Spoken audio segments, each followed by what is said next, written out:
Hey, Otis here. If you're listening to Sleepy, you clearly love podcasts that are going to help you get a good night's rest. Well, I'm here to tell you about another really great show called Sleepwave, Sleep Meditations and Stories. This is a really great immersive podcast full of original sleep meditations and bedtime stories, hosted by award-winning voice actress and meditation enthusiast Carissa Vacker. She really has such an amazing voice. It's truly lovely, and the meditations are delivered in friendly and soft tones, getting slower as the episode goes on to encourage sleep. All episodes are also paired with soft meditative music, which I think is a great touch. And the episodes are solution-based, giving you tools to sleep better and find relaxation. She covers topics such as anxiety and stress and fear and finding peace with who you are. This show would be a great addition to your bedtime routine along with Sleepy. So go subscribe to Sleepwave now wherever you listen to podcasts and start listening for free today. Just search Sleepwave on your favorite podcast app and unwind with Carissa tonight. Thanks. Sweet dreams. Imagine unlocking a version of yourself that's unstoppable, where mental barriers no longer hold you back. Listen to Mentally Stronger with me, Amy Morin, therapist and international best-selling author, here to guide you on a journey to reaching your greatest potential. Every Monday, I bring you into conversations with some of the most fascinating minds. Experts, authors, entrepreneurs, athletes, and musicians. They don't just share stories. They reveal the mental strategies that propelled them to the top. But here's the real magic. At the end of each episode, I break down their wisdom into practical therapist-approved advice. In my solo episodes, I dive deep into the techniques that build mental strength. It's like having your own personal therapy session as you discover how to turn these insights into steps you can take right now. This podcast isn't just for those facing mental health challenges. It's for anyone who wants to push their limits, achieve peak performance, and truly thrive. Are you ready to unlock your full potential? Then it's time to become mentally stronger.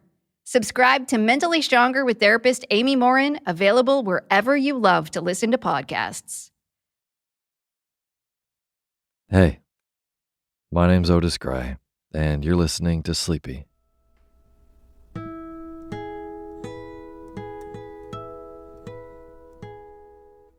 A podcast where I read old books to help you get to sleep.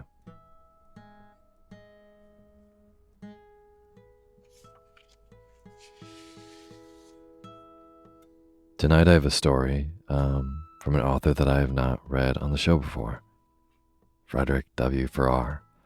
This is kind of a nice, lingering old English tale about a young boy going to a new place and a new school and being a little bit nervous. So yeah, it's a great bedtime story. And before we get to the bedtime reading, I just want to say that this episode is proudly sponsored by Shopify. If you have a business, like me, or you've been wanting to start your own business, Shopify helps you do your thing. Nobody does it better. They are the most used checkout service on the planet. Their Shop Pay feature boosts conversions to 50%, meaning way less left in the cart and more sales for you. It is simply the best business behind the business. And it's a perfect partner no matter what stage your business is in. Like when I first started the show, I wanted to bring awesome deals for great products like this to Sleepy listeners, and I didn't know where to start. So I just started all on my own, and it was tough. And over the years, I got good enough at it where now I have people and tools to help me streamline so much of this legwork, leaving me more time to do the things I love in life, like reading these books to you. Well, Shopify is definitely one of those tools, helps you run your business the right way so you can live your life the way that you want. So upgrade your business and get the same checkout as some of the most successful companies in the world. Sign up for your $1 per month trial period at shopify.com/Otis, all lowercase.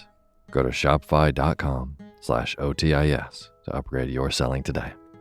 Shopify.com/Otis. I'll have a link for this in the description of the show. And now I get to thank all of our brand new patrons on patreon.com, which is a website where you can pledge a couple bucks for an ad-free version of Sleepy. I'm still catching up from all the new patrons that signed up during my time away this past month. So These are some of the new patrons. You're all so amazing. This week, big thanks to Kat Brunning, Raylene Vaughn, Victoria Frischman, Tina Marie Bell, Catherine Salzer, Basil Kendall, Helen Kellogg, Ann Kinch, Leah Hurley, Leanne Cook, and Denise Spiker. Thank you all so much for donating and being a part of making this show. I really, really appreciate it. And for any of you who don't know, these names that I just read are some of the brand new patrons that signed up on patreon.com/sleepyradio and became a part of making this show. In exchange for $2 a month, you get a ad-free version of Sleepy. But even if you donate $1, I'll read your name in the opening credits of a Sleepy episode. So, if this show helps you sleep and you want to be a part of making it, go to patreon.com/sleepyradio. Thank you. And as always, the music you're hearing is by my good friend James Lepkowski, and the cover art for Sleepy is by Gracie Kanan.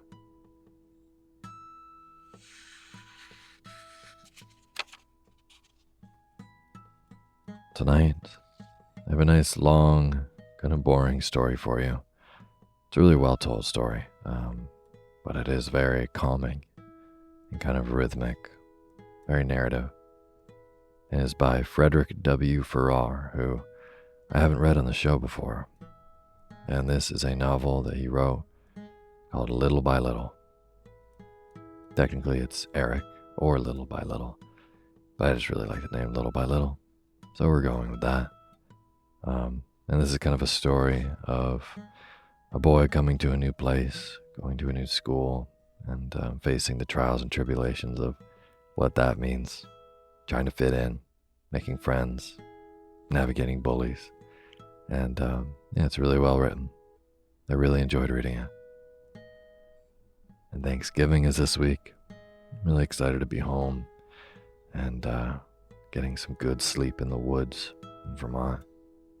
I hope you all are looking forward to Thanksgiving as well, whether you're spending it with family or friends. Regardless, I really hope this week you really relax and take a second to practice gratitude. I try to do it every day. It really helps me.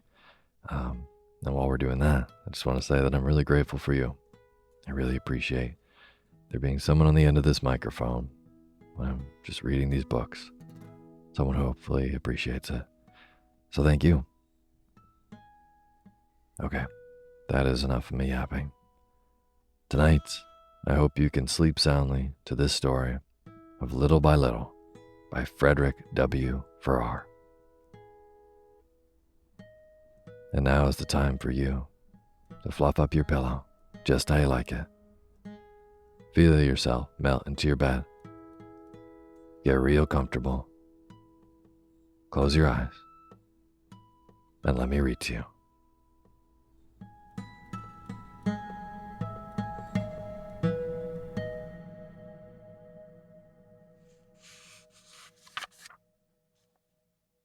Chapter 1. Childhood. Ah, dear delights, that o'er my soul on memory's wing like shadows fly. Ah, flowers that joy from Eden stole while innocence stood laughing by. Hurrah, hurrah, hurrah, cried a young boy as he capered vigorously about and clapped his hands. Father and mother will be home in a week now, and then we shall stay here a little time, and then I shall go to school. The last words were enunciated with immense importance as he stopped his impromptu dance before the chair where his sober cousin Fanny was patiently working at her crochet. But she did not look so much affected by the announcement as the boy seemed to demand, so he again exclaimed, "And then, Miss Fanny, I shall go to school." "Well, Eric," said Fanny, raising her matter-of-fact, quiet face from her endless work, "I doubt, dear, whether you will talk of it with quite as much joy a year hence. Oh, Fanny, that's just like you to say so. You're always talking and prophesizing. But never mind. I'm going to school, so hurrah, hurrah, hurrah. And he again began his capering, jumping over the chairs, trying to vault the tables, singing and dancing with an exuberance of delight, till, catching a sudden sight of his little spaniel Flo, he sprang through the open window into the garden and disappeared behind the trees of the shrubbery. But Fanny still heard his clear, ringing, silvery laughter as he continued his games in the summer air. She looked up from her work after he had gone and sighed. In spite of the sunshine and balm of the bright weather, a sense of heaviness and foreboding oppressed her. Everything looked smiling and beautiful, and there was an almost irresistible contagion in the mirth of her young cousin. But still, she could not help feeling sad. It was not merely that she would have to part with Eric, but that bright boy, thought Fanny. What would become of him?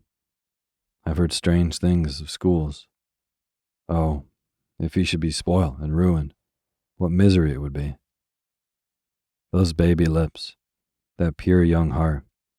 A year may work sad change in their words and thoughts, she sighed again, and her eyes glistened as she raised them upwards and breathed in a silent prayer. She loved the boy dearly and had taught him from his earliest years. In most things, she found him an apt pupil, truthful, ingenious, quick. He would acquire, almost without any effort, any subject that interested him, and a word was often enough to bring the impetuous blood to his cheeks, and a flush of pride or indignation. He required the gentlest teaching, and had received it, while his mind seemed cast in such a mold of stainless honor that he avoided most of the weaknesses to which children are prone. But he was far from blameless. He was proud to a fault. He well knew that few of his fellows had gifts like this, either of mind or person, and his fair face often showed a clear impression of his own superiority. His passion, too, was imperious, and though it always met with prompt correction, his cousin had latterly found it difficult to subdue. She felt, in a word, that he was outgrowing her rule. Beyond a certain age, no boy of spirit can be safely guided by a woman's hand alone. Eric Williams was now 12 years old. His father was a civilian in India and was returning on furlough to England after a long absence. Eric had been born in India, but had been sent to England by his parents at an early age, in charge of a lady friend of his mother. The parting, which had been agony to his father and mother, he was too young to feel. He was too young to feel. Indeed, the moment itself passed by without his being conscious of it. They took him on board the ship, and after a time gave him a hammer and some nails to play with. These had always been to him a supreme delight, and while he hammered away, Mr. and Mrs. Williams, denying themselves, for the child's sake, even one more tearful embrace, went ashore in the boat and left him. It was not till the ship sailed that he was told he would not see them again for a long, long time.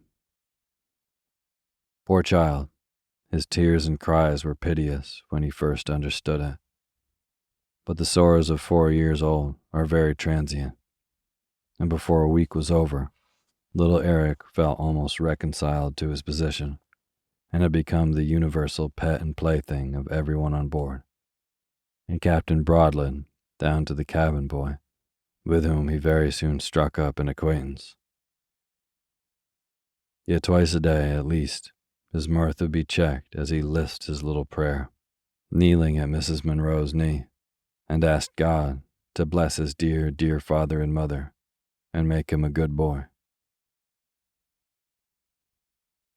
When Eric arrived in England, he was entrusted to the care of a widowed aunt, whose daughter, Fanny, had the main charge of his early teaching.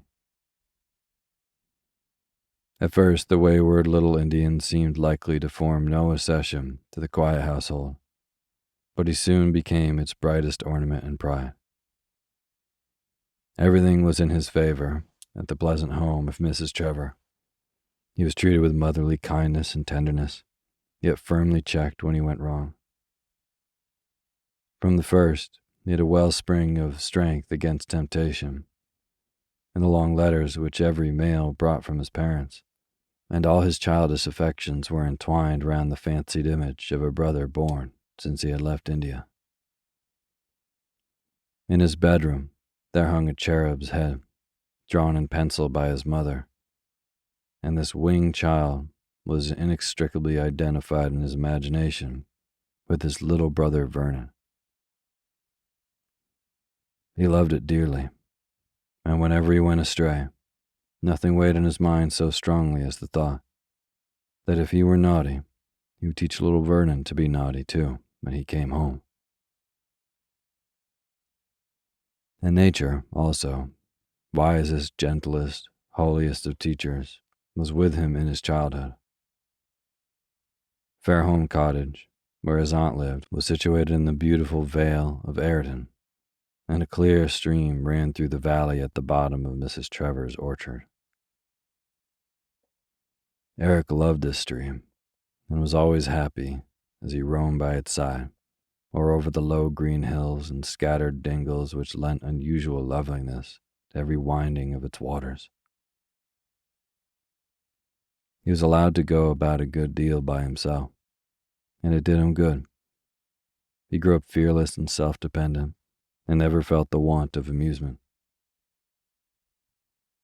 The garden and orchard supplied him a theater for endless games and romps, sometimes with no other companion than his cousin and his dog, and sometimes with a few children of his own age, whom he knew in the hamlet. Very soon he forgot all about India. It only hung like a distant golden gaze on the horizon of his memory.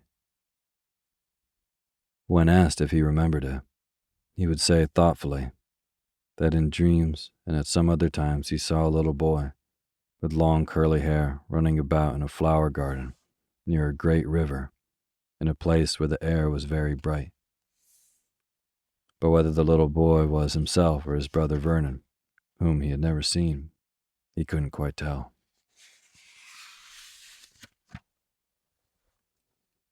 But above all, it was happy for Eric that this training was religious and enlightened.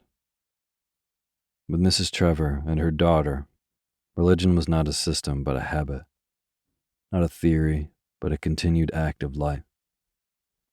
All was simple, sweet, and unaffected about their charity and their devotions.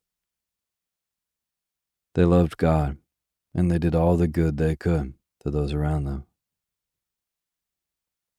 The floating gossip and ill nature of the little village never affected them. It melted away insensibly in their presence of their cultivated minds, so that friendship with them was a bond of union among all, and from the vicar to the dairyman, everyone loved and respected them, asked their counsel, and sought their sympathy. They called themselves by no sectarian name, nor could they have told to what party they belonged. They troubled themselves with no theories of education, but mingled gentle nurture with wholesome neglect. There was nothing exotic or constrained in the growth of Eric's character. He was not one of the angelically good children at all. They knew none of the phrases of which infant prodigies are supposed to be so fond. But to be truthful, to be honest, to be kind, to be brave, these lessons had been taught him, and he never quite forgot them. Nor amid the sorrows of afterlife did he ever quite lose the sense, learnt at dear quiet Fairholme, of a present loving God, of a tender and long-suffering Father. As yet, he could hardly be said to know what school was. He had been sent indeed to Mr. Lawley's grammar school for the last half year, and had learned a few declensions in his Latin grammar. But as Mr. Lawley allowed his upper class to hear the little boys their lessons, Eric had managed to get on pretty much as he liked. Only once in the entire half year had he said a lesson to the dreadful master himself, and of course it was a ruinous failure, involving some tremendous pulls of Eric's hair, and making him tremble like a leaf. Several things combined to make Mr. Lawley terrific to his imagination. Ever since he was quite little, he remembered hearing the howls which proceeded from the Latin school as he passed by, while some luckless youngster was getting caned. And the reverend pedagogue was notoriously passionate. Then again, he spoke so indistinctly with his deep, gruff voice that Eric could and never did understand a word he said, and this kept him in a perpetual terror. Once Mr. Lawley had told him to go out and see what time it was by the church clock. Only hearing that he was to do something, too frightened to ask what it was, and feeling sure that even if he did, he should not make out what the master meant, Eric ran out, went straight to Mr. Lawley's house, and after having managed by strenuous jumps to touch the knocker, informed the servant that Mr. Lawley wanted his man. "What man?" said the maidservant. "The young man, or the butler? Or is it the clerk?" Here was a puzzler. All Eric knew was that he was in the habit of sending sometimes for one or other of these functionaries. But he was in for it, so with a faltering voice he said, "The young man," at hazard, and went off back to Latin school. "Why have you been so long?" roared Mr. Lawley, as he timidly entered. Fear entirely prevented Eric from hearing the exact question, so he answered at random, "He's coming, sir." The master, seeing by his scared look that something was wrong, waited to see what would turn up. Soon after in walked the young man, and coming to the astonished Mr. Lawley, bowed, scraped, and said, "Master Williams said you sent for me, sir." "A mistake," growled the schoolmaster, turning on Eric a look which nearly petrified him. He quite expected a book at his head, or at best a great whack of the cane. But Mr. Lawley had naturally a kind heart, soured as it was, and pitying perhaps the child's white face, he contented himself with the effects of his look. The simple truth was that poor Mr. Lawley was a little wrong in the head. A scholar and a gentleman, early misfortunes and impudent marriage had driven him to the mastership of the little country grammar school, and here the perpetual annoyance caused to his refined mind by the coarseness of clumsy or spiteful boys had gradually unhinged his intellect. Often did he tell the boys that it was an easier life by far to break stones by the roadside than to teach them. And at last his eccentricities became too obvious to be any longer overlooked. The denouement of this history was a tragic one, and had come a few days before the time when our narrative opens.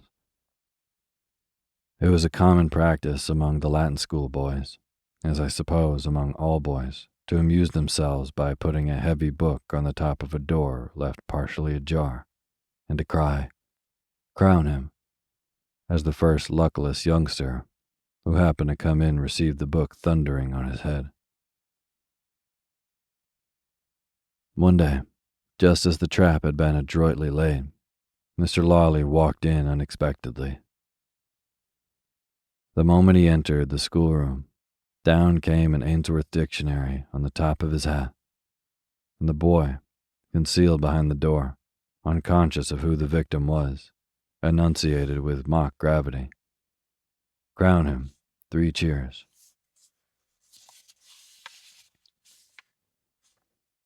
It took Mr. Lawley a second to raise from his eyebrows the battered hat and recover from his confusion. The next instant, he was springing after the boy who had caused the mishap, and who, knowing the effects of the master's fury, fled with precipitation. In 1 minute, the offender was caught, and Mr. Lawley's heavy hand fell recklessly on his ears and back until he screamed with terror. At last, by a tremendous writhe, wrenching himself free, he darted towards the door, and Mr. Lawley, too much tired to pursue, snatched his large gold watch out of his fob and hurled it at the boy's retreating figure. The watch flew through the air. Crash. It had missed its aim, and striking the wall above the lintel, fell smashed into 1,000 shivers. The sound, the violence of the action, the sight of the broken watch, which was the gift of a cherished friend, instantly awoke the master to his senses. The whole school had seen it. They sat there pale and breathless with excitement and awe. The poor man could bear it no longer. He flung himself into his chair, hid his face with his hands, and burst into hysterical tears. It was the outbreak of feelings long pent up. In that instant, all his life passed before him, its hopes, its failures, its miseries.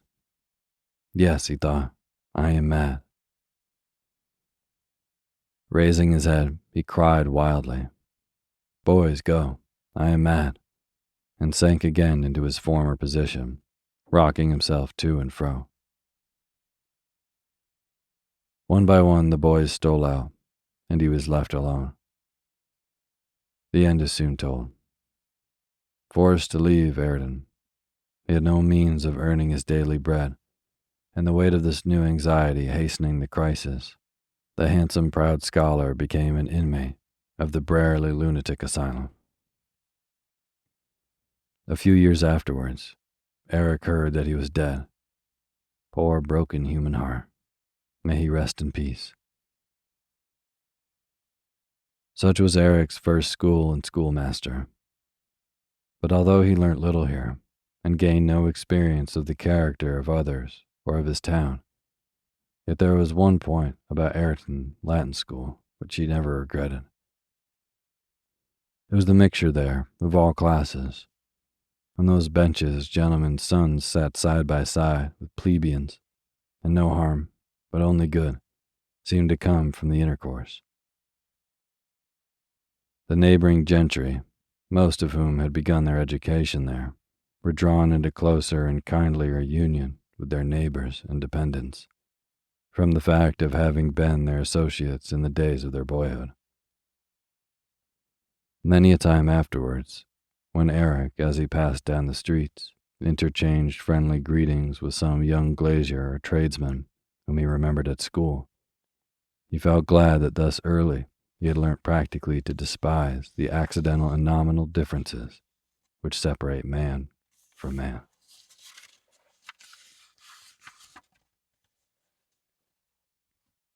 Chapter 2. A New Home.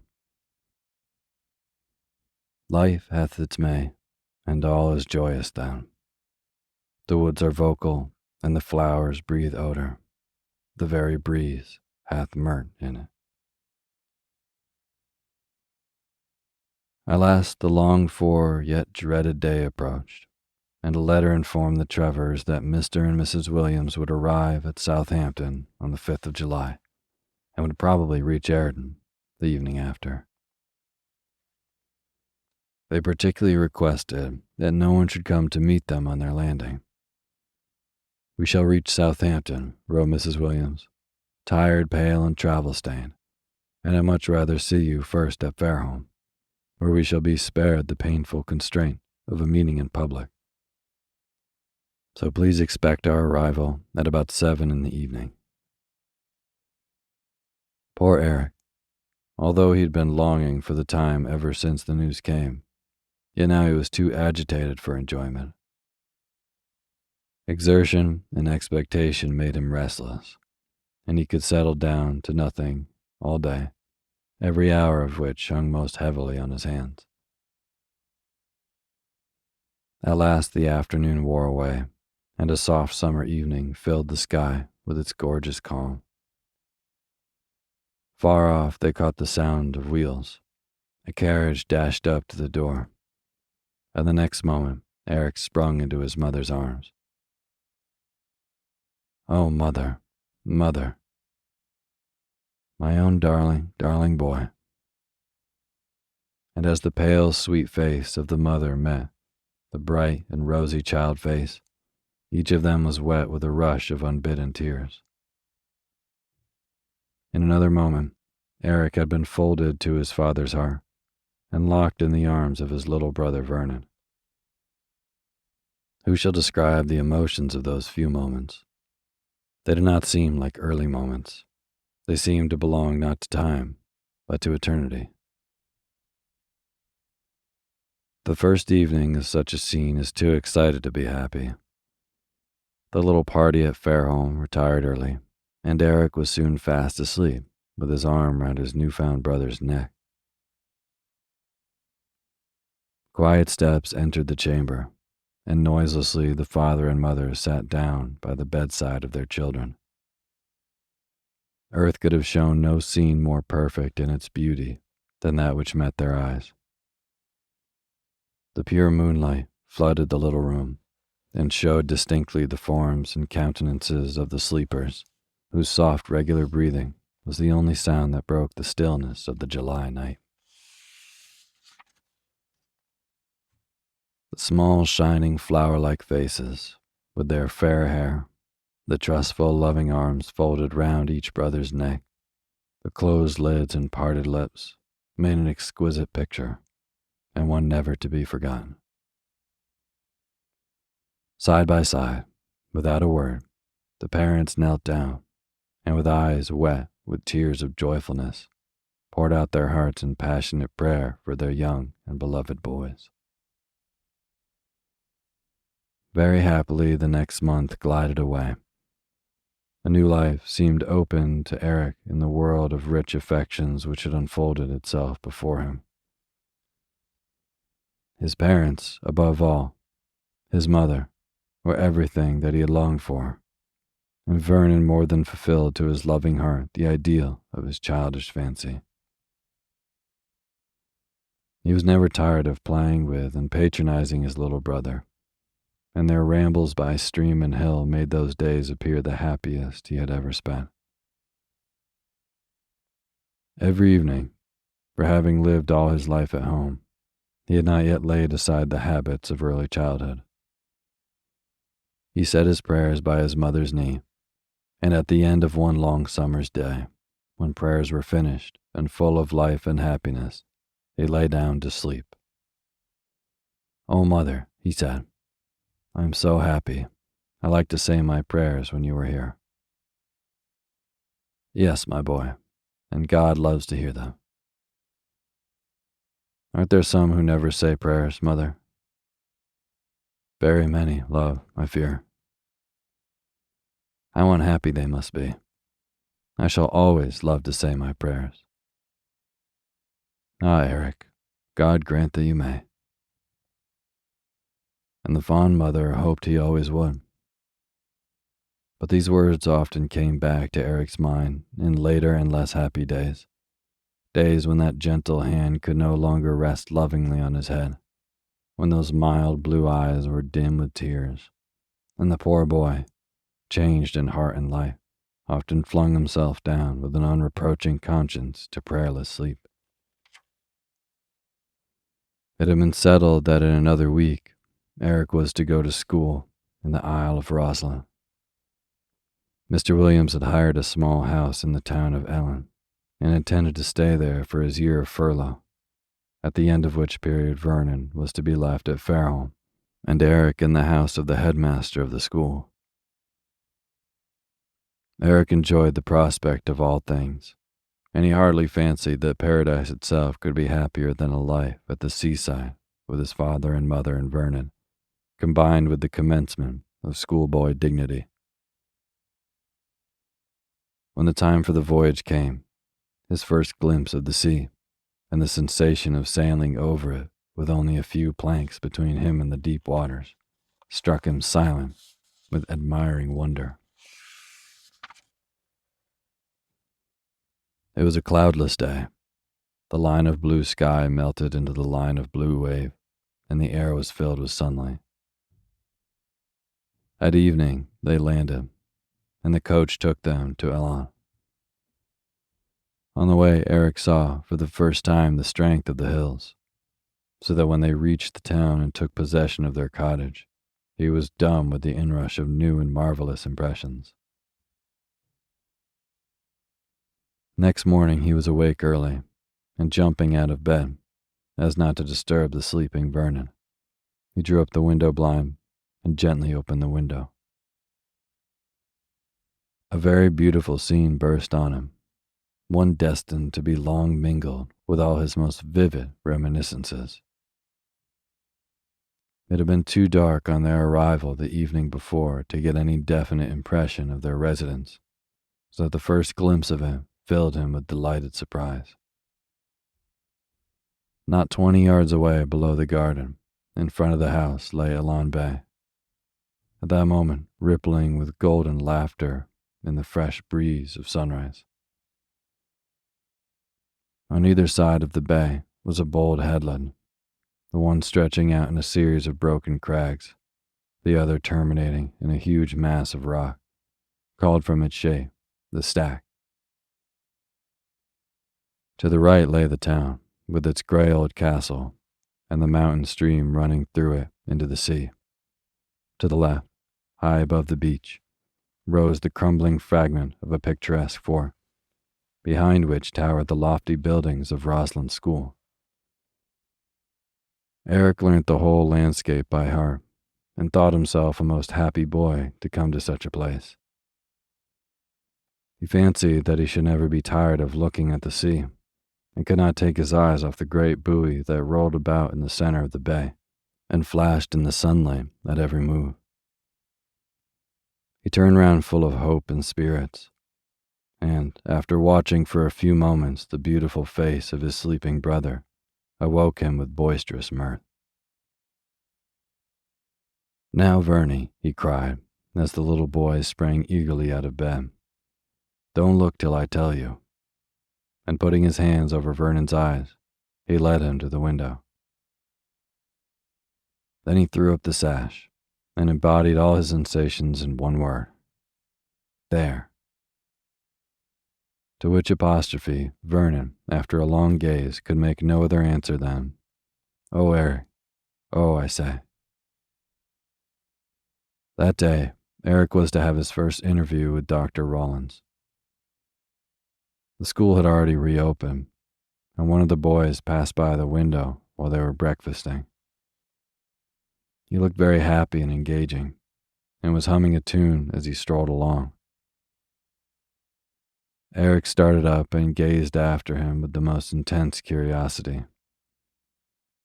At that moment, the unconscious schoolboy was to him the most interesting person in the whole world, and he couldn't realize the fact that, before the day was over, he would be a Roslyn boy himself. He very much wondered what sort of fellow the boy was, and whether he should ever recognize him again and make his acquaintance. Yes, Eric, the thread of that boy's destiny is twined for many a day with yours. His name is Montague, as you will know very soon. At 9 o'clock, Mr. Williams started towards the school with his son. The walk led them by the seaside, over the sands, and past the ruin, at the foot of which the waves broke at high tide. At any other time, Eric would have been overflowing with life and wonder at the murmur of the ripples, the sight of the ships in the bay or on the horizon, and the numberless little shells, with their bright colors and sculptured shapes, which lay about the beach. But now his mind was too full of a single anxiety, and when, after crossing a green playground, they stood by the headmaster's door, his heart fluttered, and it required all his energy to keep down the nervous trembling which shook him. Mr. Williams gave his card, and they were shown into Dr. Rawlins' study. He was a kind-looking, gentlemanly man, and when he turned to address Eric, after a few minutes' conversation with his father, the boy felt instantly reassured by the pleasant sincerity and frank courtesy of his manner. A short examination showed that Eric's attainments were very slight as yet, and he was to be put in the lowest form of all, under the superintendence of the Reverend Henry Gordon. Dr. Rawlins wrote a short note in pencil, and giving it to Eric, directed the servant to show him to Mr. Gordon's schoolroom. The bell had just done ringing when they had started for the school, so that Eric knew that all the boys would be by this time assembled at their work, and that he should have to go alone into the middle of them.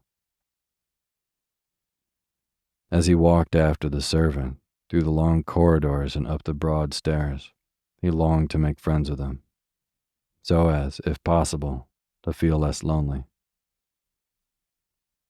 But he had only time to get out. "I say, what sort of fellow is Mr. Gordon?" "Terrible strict, sir, I hear," said the man, touching his cap with a comic expression, which didn't at all tend to enliven the future pupil. "That's the door," he continued, "and you'll have to give him the doctor's note." And pointing to a door at the end of the passage, he walked off. Eric stopped irresolutely. The man had disappeared, and he was by himself in the great silent building. After the sound of his own footsteps, he ran along the passage and knocked timidly. He heard a very low murmur in the room, but there was no answer. He knocked again a little louder. Still no notice. Then, overdoing it in his fright, he gave a very loud tap indeed. "Come in," said a voice, which to the new boy sounded awful, but he opened the door and entered. As he came in, every head was quickly raised. He heard a whisper of "new fellow," and the crimson flooded his face as he felt himself the cynosure of some 40 intensely inquisitive pairs of eyes. He found himself in a very high, airy room, with 3 large windows opening towards the sea. At one end was the master's throne, and facing it, all down the room, were desks and benches, along which the boys were sitting at work. Everyone knows how confusing it is to enter a strange room full of strange people, and especially when you enter it from a darker passage. Eric felt dazzled, and not seeing the regular route to the master's desk, went towards it between 2 of the benches. As these were at no great distance from each other, he stumbled against several legs on his way, and felt pretty sure that they were put out on purpose to trip him, especially by one boy, who pretended to be much hurt, drew up his leg and began rubbing it, ejaculating sotto voice, "Awkward little fool." In his very clumsy way, he at last reached the desk, and presented his missive. The master's eye was on him, but all Eric had time to observe was that he looked rather stern, and had in his hand a book which he seemed to be studying with the deepest interest. He glanced first at the note, and then looked full at the boy, as though determined to read his whole character by a single perusal of his face. "Williams, I suppose?" "Yes, sir," said Eric, very low, still painfully conscious that all the boys were looking at him, as well as the master. "Very well, Williams. You are placed in the lowest form, the 4th. I hope you will work well. At present they are learning their Caesar. Go and sit next to that boy," pointing towards the lower end of the room. "He will show you the lesson, and let you look over his book. Barker, let Williams look over you. Eric went and sat down at the end of the bench by the boy indicated. He was a rough-looking fellow, with a shock head of black hair and a very dogged look. Eric secretly thought that he was a very nice-looking specimen of Rosalind's school. However, he sat by him and glanced at the Caesar, which the boy shoved about a quarter of an inch in his direction. But Barker didn't seem inclined to make any further advances, and presently Eric asked in a whisper, "What's the lesson?" The boy glanced at him, but took no further notice. Eric repeated, "I say, what's the lesson?"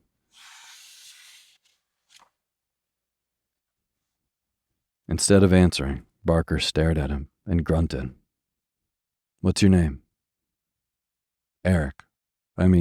Williams." "Then why don't you say what you mean?" Eric moved his foot impatiently at this ungracious reception, but as he seemed to have no redress, he pulled the Caesar nearer towards him. "Drop that. 'Tisn't yours." Mr. Gordon heard a whisper and glanced that way. "Silence," he said, and Barker pretended to be deep in his work, while Eric, resigning himself to his fate, looked about him. He had plenty to occupy his attention in the faces round him.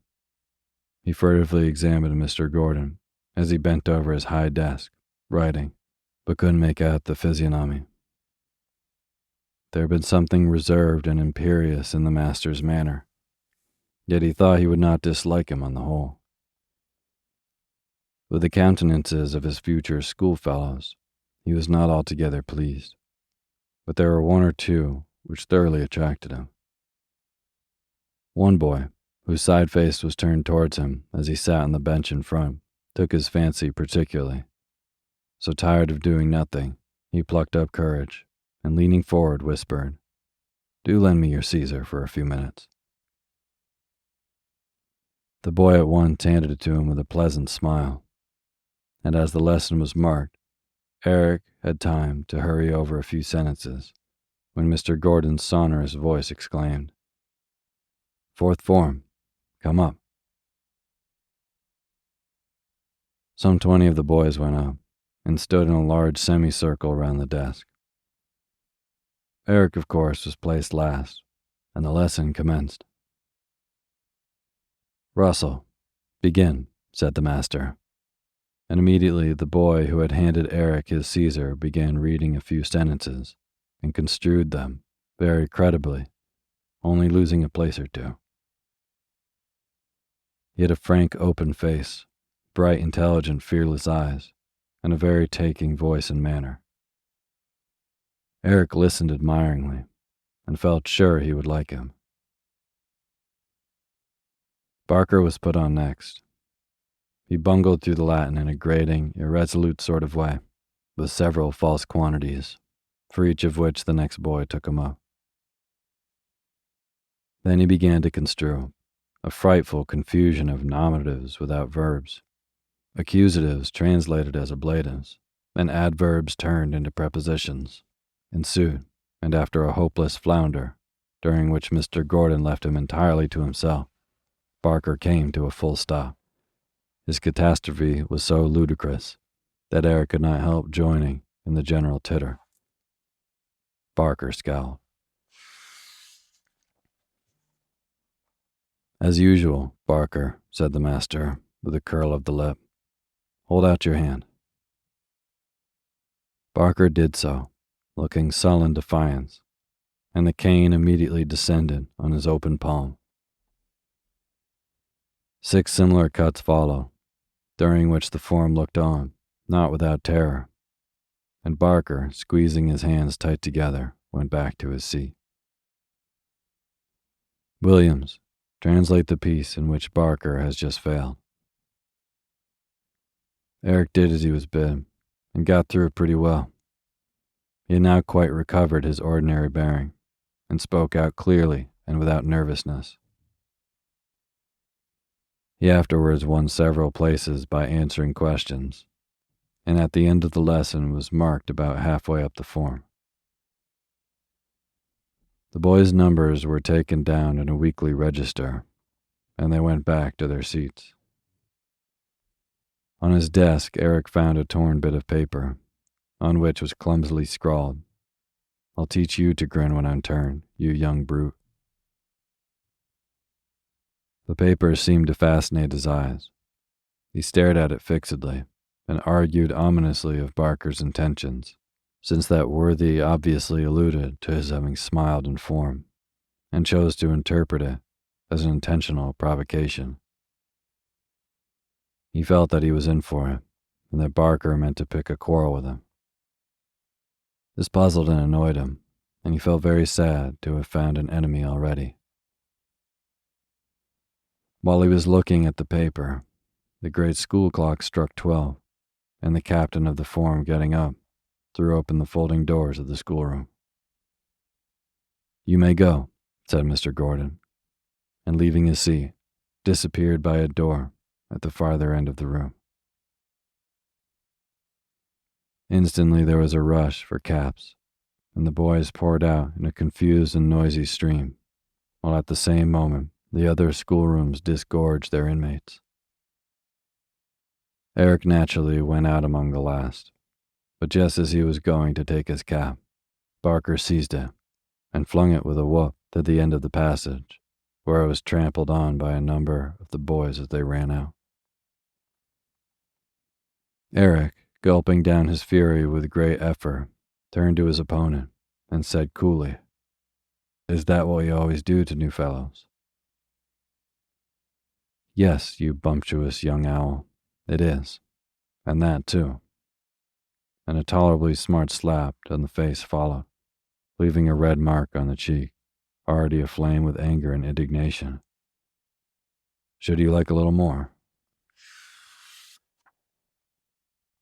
He was hurt and offended, but was too proud to cry. "What's that for?" he said, with flashing eyes. "For your conceit in laughing at me when I was caned."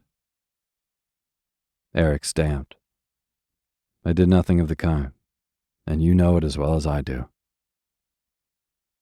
"What? I'm a liar, am I? Oh, we shall take this kind of thing out of you, you young cub. Take that." And a heavier blow followed. "You brutal, cowardly bully," shouted Eric. In another moment, he would have sprung on him. It was lucky for him that he did not, for Barker was 3 years older than he, and very powerful. Such an attack would have been most unfortunate for him in every way. But at this instant, some boys hearing the quarrel ran up, and rustled among them. "Hello, Barker," said one. "What's up?" "Why, I'm teaching this new fry to be less bumptious, that's all." "Shame," said Russell, as he saw the mark on Eric's cheek. "What a fellow you are, Barker. Why couldn't you let him alone for the first day, at any rate?" "What's that to you? I'll kick you too if you say much." "Cave, cave," whispered a half-dozen voices, and instantly the knot of boys dispersed in every direction, as Mr. Gordon was seen approaching. He had caught a glimpse of the scene without understanding it, and seeing the new boy's red and angry face, he only said, as he passed by, "What, Williams? Fighting already? Take care." This was the cruelest cut of all. "So," thought Eric, "a nice beginning. It seems both boys and masters are against me." And very disconsolately, he walked to pick up his cap. The boys were all dispersed on the playground at different games, and as he went home, he was stopped perpetually, and had to answer the usual questions. "What's your name? Are you a boarder or a day scholar? What form are you in?" Eric expected all this, and therefore it did not annoy him. Under any other circumstances, he would have answered cheerfully and frankly enough, but now he felt miserable at his morning's rencontre, and his answers were short and sheepish, his only desire being to get away as soon as possible. It was an additional vexation to feel sure that his manner did not make a favorable impression. Before he had got out of the playground, Russell ran up to him. "I'm afraid you won't like this, or think much of us, Williams," he said. "But never mind. It'll only last a day or two, and the fellows are not so bad as they seem, except that Barker. I'm sorry you've come across him, but it can't be helped." It was the first kind word he had had since the morning, and after the troubles, kindness melted him. He felt half inclined to cry, and for a few moments could say nothing in reply to Russell's soothing words. But the boy's friendliness went far to comfort him, and at last, shaking hands with him, he said, "Do let me speak to you sometimes, while I am a new boy, Russell." "Oh yes," said Russell, laughing, "as much as ever you like, and as Barker hates me pretty much as he seems inclined to hate you, we are in the same box. Goodbye." So Eric left the field and wandered home, like Calchas in the Iliad, sorrowful by the side of the sounding sea. Although the purple mantle had fallen from his ideal of schoolboy life, he got home later than they expected and found his parents waiting for him. It was rather disappointing to them to see his face so melancholy when they expected him to be full of animation and pleasure.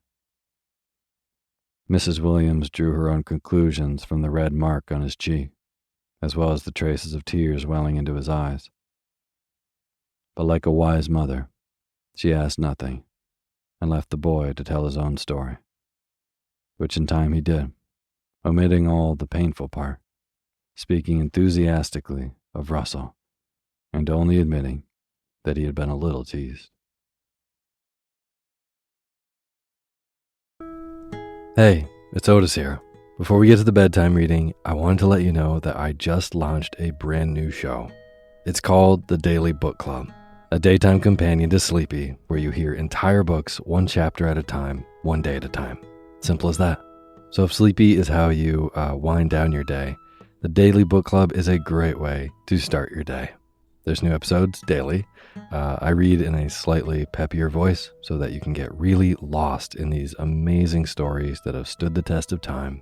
Or, just like Sleepy, you can sit back and relax and zone out to a good book.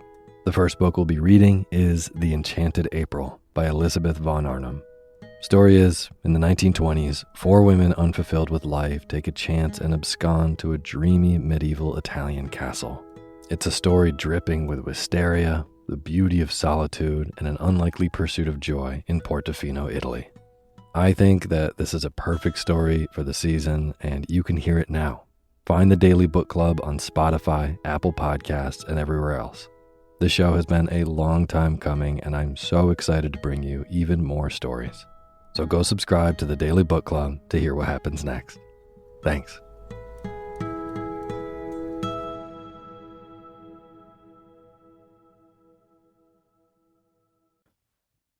Hey, my name's Otis Gray, and you're listening to Sleepy.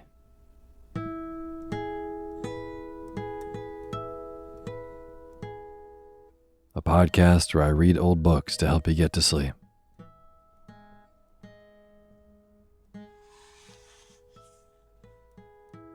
Well, Thanksgiving is officially over, and we are into our Christmas month, which I'm really excited about.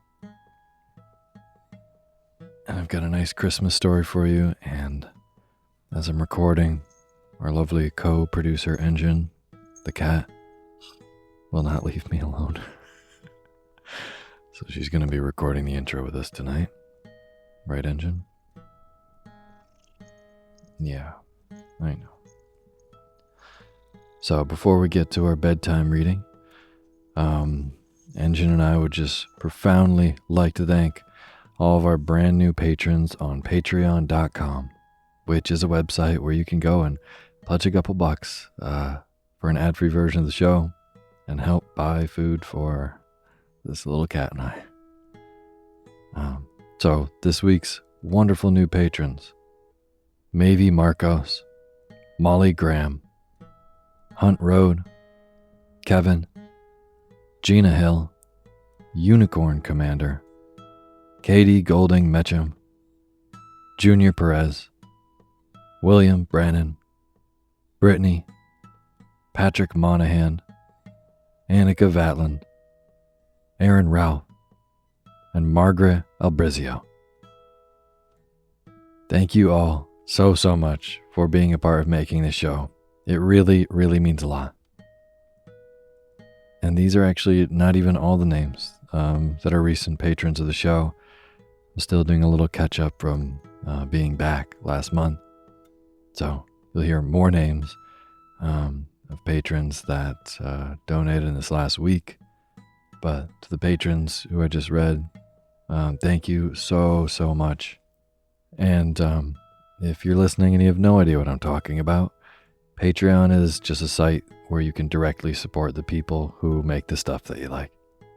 So if you like Sleepy and you would like to be a part of making it by donating even $1, I would really appreciate it, as would Engine. And I'll read your name in the opening credits of the next show, no matter how much you donate. And then at $2, you get an ad-free version of Sleepy.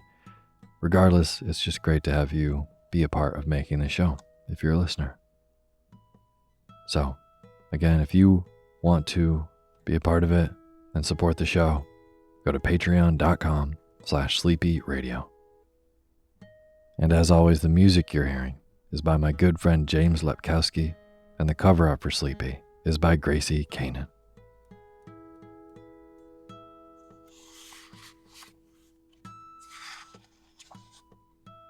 Well, I think I bored Engine. She just walked away. And for our boring, snoozy reading tonight, I'm going to be reading a little under half of a story written by Henry Van Dyke. And it's called The Other Wise Man. And this is kind of an interesting way to begin our Christmas season, as this is a short story about a man who is not one of the three wise men that we know and love from our Christmas tales, visiting the manger. This is about another guy who, as far as we get in the story, essentially was trying to get to the manger and was left behind, and is taking this journey through the desert to Jerusalem. It's a great little story. It's really beautifully written. I haven't read any of Henry Van Dyke on the show, so it was nice to read a new author. So I'll be having some Christmas readings for you to go to sleep to this month. And to start, I hope you can snooze soundly to The Other Wise Man by Henry Van Dyke. An Engine is now back to help send you off into a nice snoozy sleep. So, from both of us, now is the time for you to fluff up your pillow just how you like it. Feel yourself melt into your bed. Get real comfortable. Close your eyes and let me read to you.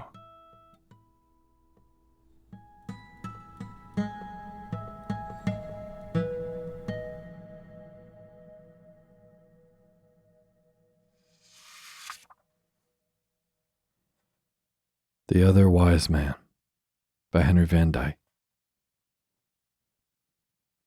You know the story of the three wise men of the East, and how they traveled from far away to offer their gifts at the manger cradle in Bethlehem. But have you ever heard the story of the other wise man, who also saw the star in its rising, and set to follow it, yet did not arrive with his brethren in the presence of the young child Jesus?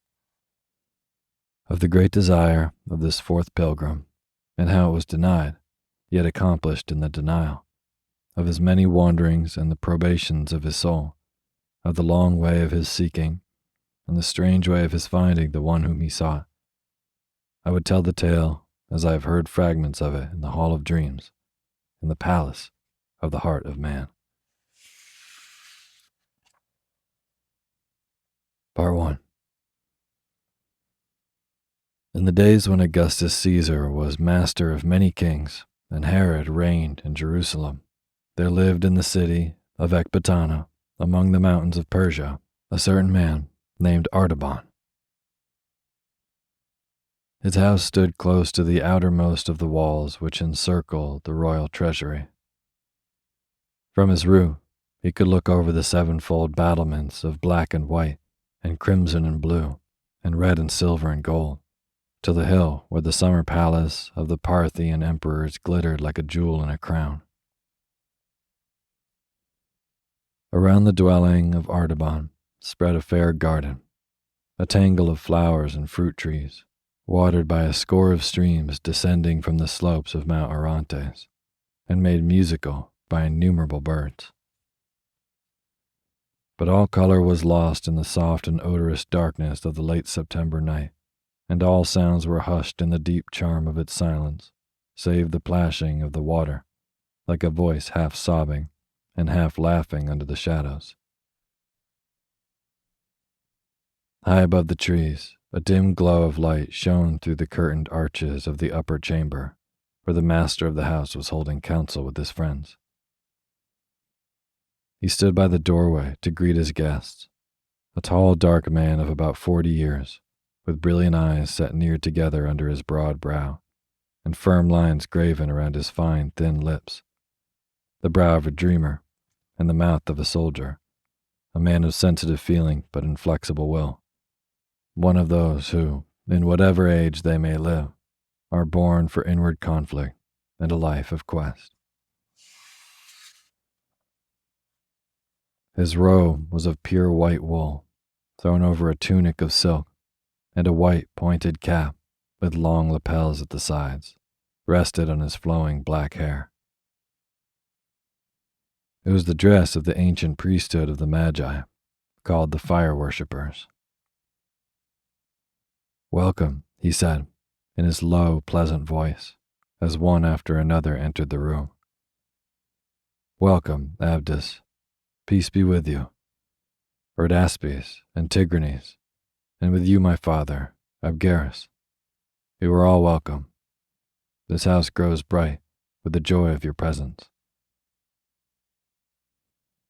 There were 9 of the men, differing widely in age, but alike in the richness of their dress of many-colored silks, and in the massive golden collars around their necks, marking them as Parthian nobles, and in the winged circles of gold resting upon their breasts, a sign of the followers of Zoroaster.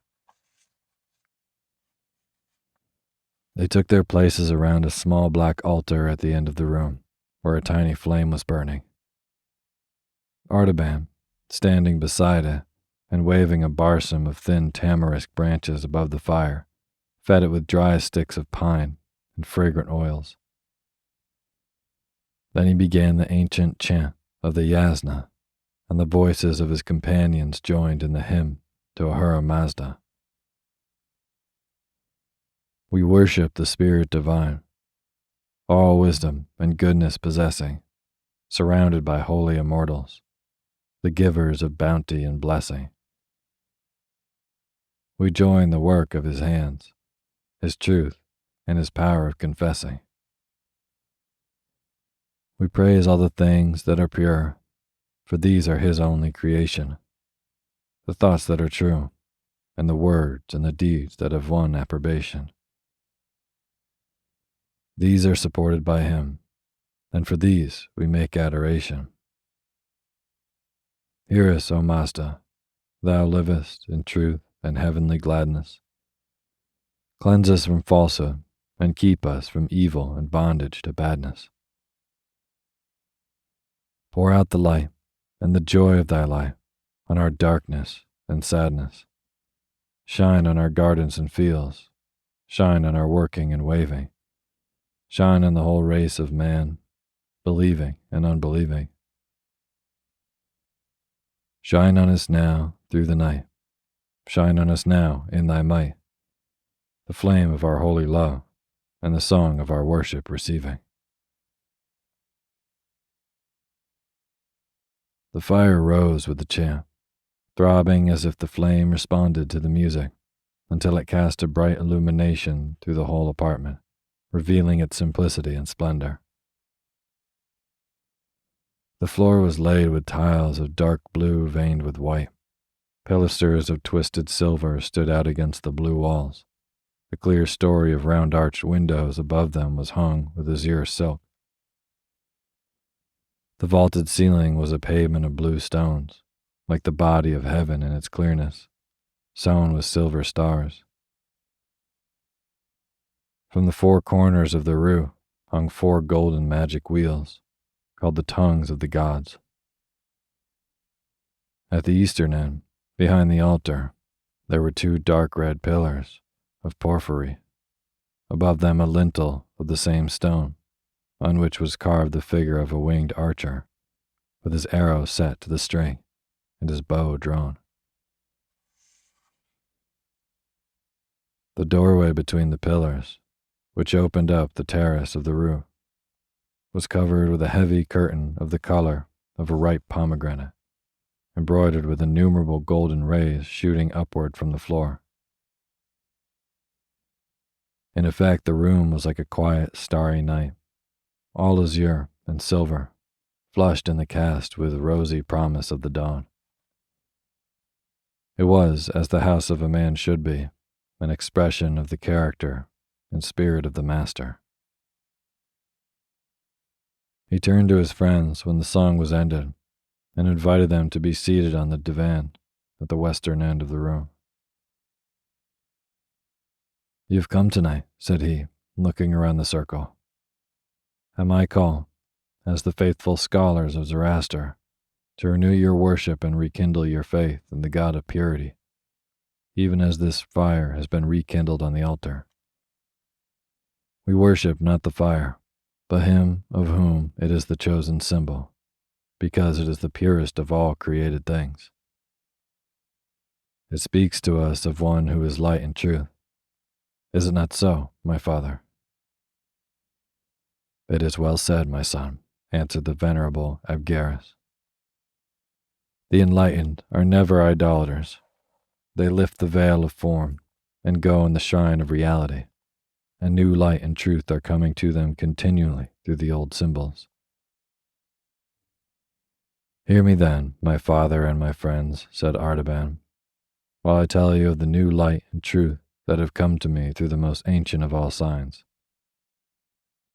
We have searched the secrets of nature together and studied the healing virtues of water and fire and the plants.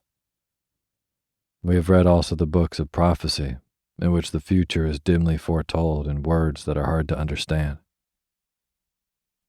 But the highest of all learning is the knowledge of the stars. To trace their course is to untangle the threads of the mystery of life from the beginning to the end.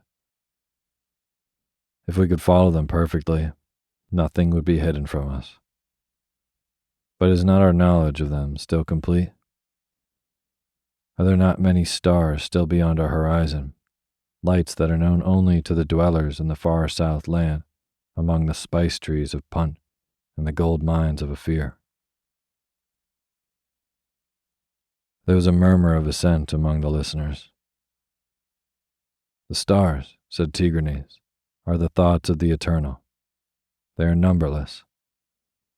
But the thoughts of men can be counted, like the years of his life. The wisdom of the Magi is the greatest of all wisdoms on earth, because it knows its own ignorance, and that is the secret of power. We keep men always looking and waiting for a new sunrise, but we ourselves understand that the darkness is equal to the light, and that the conflict between them will never be ended." "That does not satisfy me," answered Artaban. "For, if the waiting must be endless, if there could be no fulfillment of it, then it would not be wisdom to look and wait. We should become like those new teachers of the Greeks, who say that there is no truth, and that the only wise men are those who spend their lives in discovering and exposing the lies that have been believed in the world. but the new sunrise will certainly appear in the appointed time. Do not our own books tell us that this will come to pass, and that men will see the brightness of a great light?" "That is true," said the voice of Abgarus. "Every faithful disciple of Zoroaster knows the prophecy of the Avesta and carries the word in his heart. In that day, Sosiosh the victorious shall arise out of the number of the prophets in the east country. Around him shall shine a mighty brightness, and he shall make life everlasting, incorruptible, and immortal, and the dead shall rise again." "This is a dark saying," said Tigranes, "and it may be that we shall never understand it. It is better to consider the things that are near at hand, and to increase the influence of the Magi in their own country, rather than to look for one who may be a stranger, and to whom we must resign our power." The others seemed to approve these words. There was a silent feeling of agreement manifest among them. Their looks responded with that indefinable expression which always follows when a speaker has uttered the thought that has been slumbering in the hearts of his listeners. But Artaban turned to Abgarus with a glow on his face and said, "My father, I have kept this prophecy in the secret place of my soul. Religion without a great hope would be like an altar without a living fire. And now the flame has burned more brightly, and by the light of it, I have read other words which also have come from the fountain of truth, and speak yet more clearly of the rising of the victorious one in his brightness." He drew from the breast of his tunic 2 small rolls of fine parchment, with writing upon them, and unfolded them carefully upon his knee.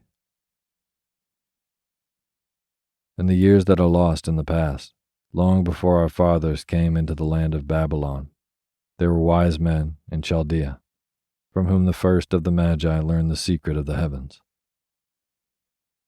And of these, Balaam the son of Beor was one of the mightiest. Hear the words of his prophecy. There shall come a star out of Jacob, and a scepter shall arise out of Israel." The lips of Tigranes drew downward with contempt, as he said, "Judah was a captive by the waters of Babylon, and the sons of Jacob were in bondage to our kings. The tribes of Israel are scattered through the mountains like lost sheep, and from the remnant that dwells in Judea under the yoke of Rome, neither star nor scepter shall arise." "And yet," answered Artaban, "it was the Hebrew Daniel, the mighty searcher of dreams, the counselor of kings, the wise Belteshazzar, who was most honored and beloved of our great King Cyrus. A prophet of sure things and a reader of thoughts of the eternal, Daniel proved himself to our people. And these are the words he wrote." Artaban read from the second roll. "Know, therefore, and understand that from the going forth of the commandment to restore Jerusalem unto the Anointed One, the Prince, the time shall be 67 weeks. "But my son," said Abgarus, doubtfully, "these are mystical numbers. Who can interpret them, or who can find the key that shall unlock their meaning?"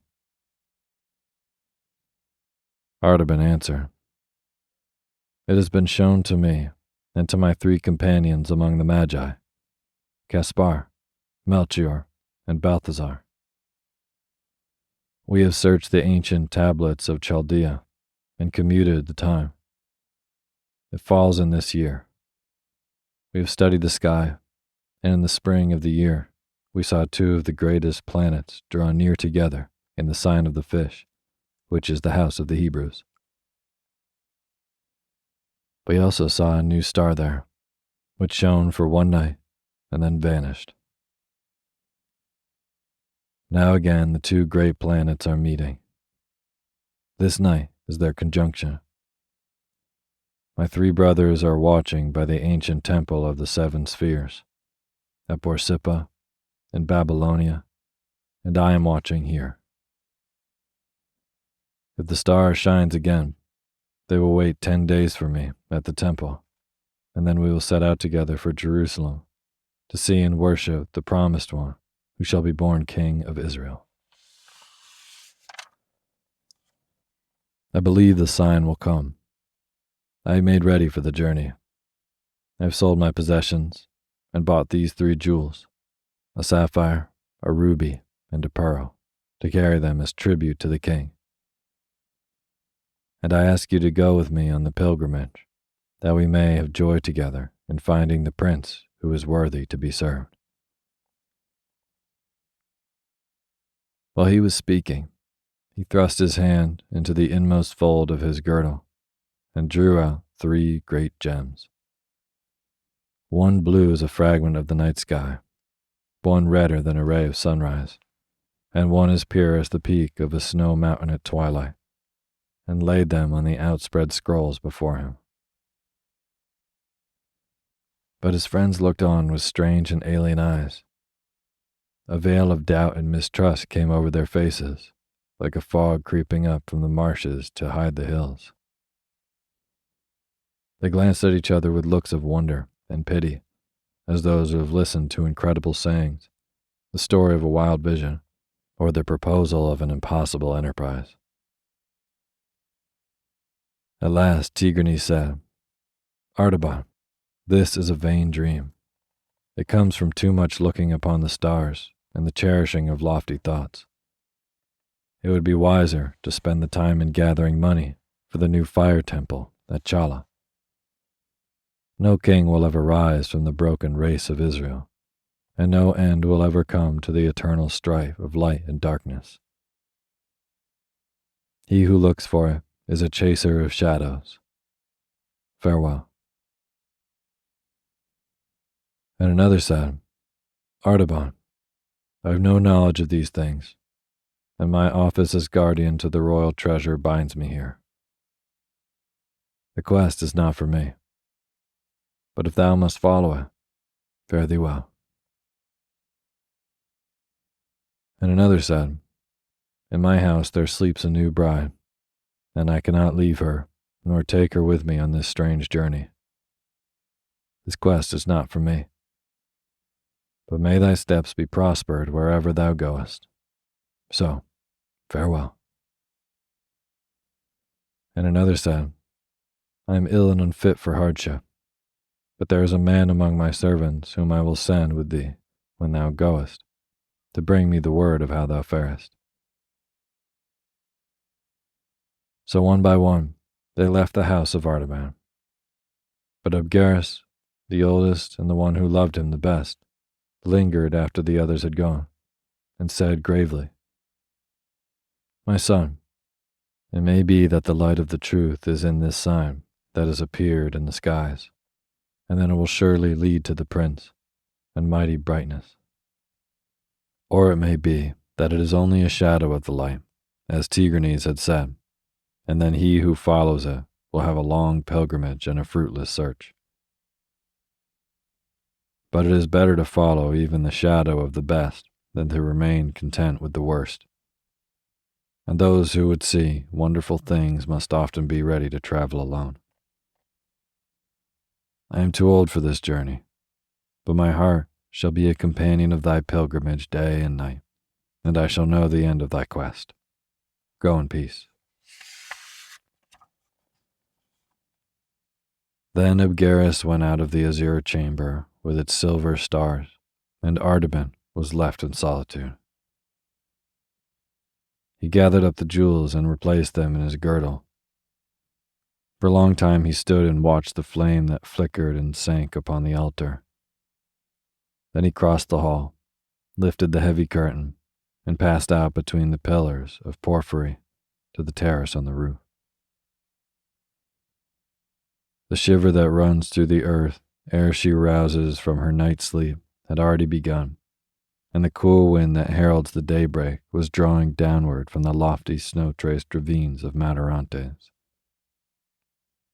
Birds, half awakened, crept and chirped among the rustling leaves, and the smell of ripened grapes came in brief wafts from the arbors. Far over the eastern plain, a white mist stretched out like a lake. But where the distant peaks of Zagros serrated the western horizon, the sky was clear. Jupiter and Saturn rolled together like drops of lambent flame about to blend in one. As Artaban watched them, a steel-blue spark was born out of the darkness beneath, rounding itself with purple splendors to a crimson sphere, and spiring upward through rays of saffron and orange into a point of white radiance. Tiny and infinitely remote, yet perfect in every part, it pulsated in the enormous vault as if the three jewels in the Magian's girdle had mingled and been transformed into a living heart of light. He bowed his head. He covered his brow with his hands. "It is the sign," he said. "The king is coming, and I will go to meet him." Part 2. All night long, Vasta, the swiftest of Artaban's horses, had been waiting, saddled and bridled, in her stall, pawing the ground impatiently, and shaking her bit as if she stared the eagerness of her master's purpose, though she knew not its meaning. Before the birds had fully roused to their strong, high, joyful chant of morning song, before the white mist had begun to lift lazily from the plain, the other wise man was in the saddle, riding swiftly along the high road which skirted the base of Mount Orontes westward. How close, how intimate is the comradeship between a man and his favorite horse on a long journey. It is a silent, comprehensive friendship, an intercourse beyond the need of words. They drink at the same wayside springs and sleep under the same guardian stars. They are conscious together of the subduing spell of nightfall and the quickening joy of daybreak. The master shares his evening meal with his hungry companion and feels the soft, moist lips caressing the palm of his hand as they close over the morsel of bread. In the gray dawn, he is roused from his bivouac by the gentle stir of a warm, sweet breath over his sleeping face, and looks up into the eyes of his faithful fellow traveler, ready and waiting for the toil of the day. Surely, unless he is a pagan and an unbeliever, by whatever name he calls upon his God, he will thank him for this voiceless sympathy, this dumb affection, and his morning prayer will embrace a double blessing. God bless us both, the horse and the rider, and keep our feet from falling and our souls from death. Then, through the keen morning air, the swift hoofs beat their tattoo along the road, keeping time to the pulsing of two hearts that are moved with the same eager desire, to conquer space, to devour the distance, to attain the goal of the journey. Artaban must indeed ride wisely and well if he would keep the appointed hour with the other magi. For the route was 150 parsangs, and 15 was the most that he could travel in a day. But he knew Vasta's strength and pushed forward without anxiety, making the fixed distance every day, though he must travel late into the night and in the morning long before sunrise. He passed along the brown slopes of Mount Orontes, furrowed by the rocky courses of 100 torrents. He crossed the level plains of the Nisaeans, where the famous herds of horses, feeding in the wide pastures, tossed their heads at Vasta's approach, and galloped away with the thunder of many hoofs, and flocks of wild birds rose suddenly from the swampy meadows, wheeling in great circles with a shining flutter of innumerable wings and shrill cries of surprise.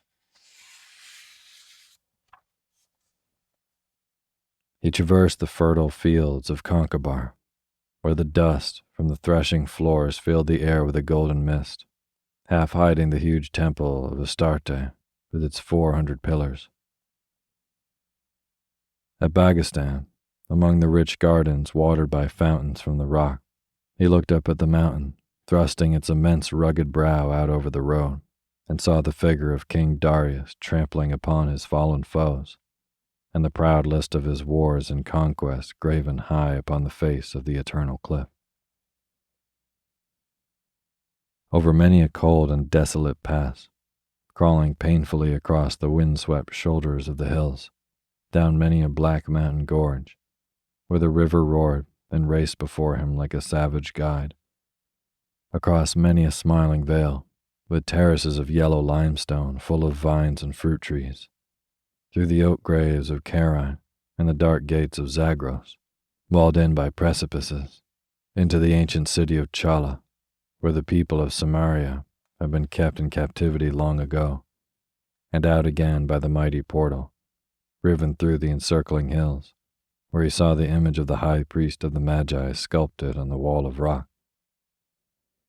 With hand uplifted, as if to bless the centuries of pilgrims, past the entrance of the narrow defile, filled from end to end with orchards of peaches and figs, through which the river Ganges foamed down to meet him, over the broad rice fields, where the autumnal vapors spread their deathly mists.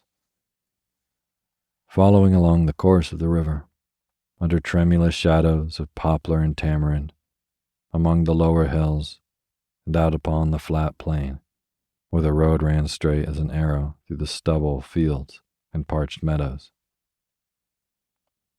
Past the city of Ctesiphon, where the Parthian emperors reigned, and the vast metropolis of Seleucia, which Alexander built, across the swirling floods of Tigris and of many channels of Euphrates, flowing yellow through the cornlands. Artaban pressed onward until he arrived, at nightfall on the 10th day, beneath the shattered walls of populous Babylon.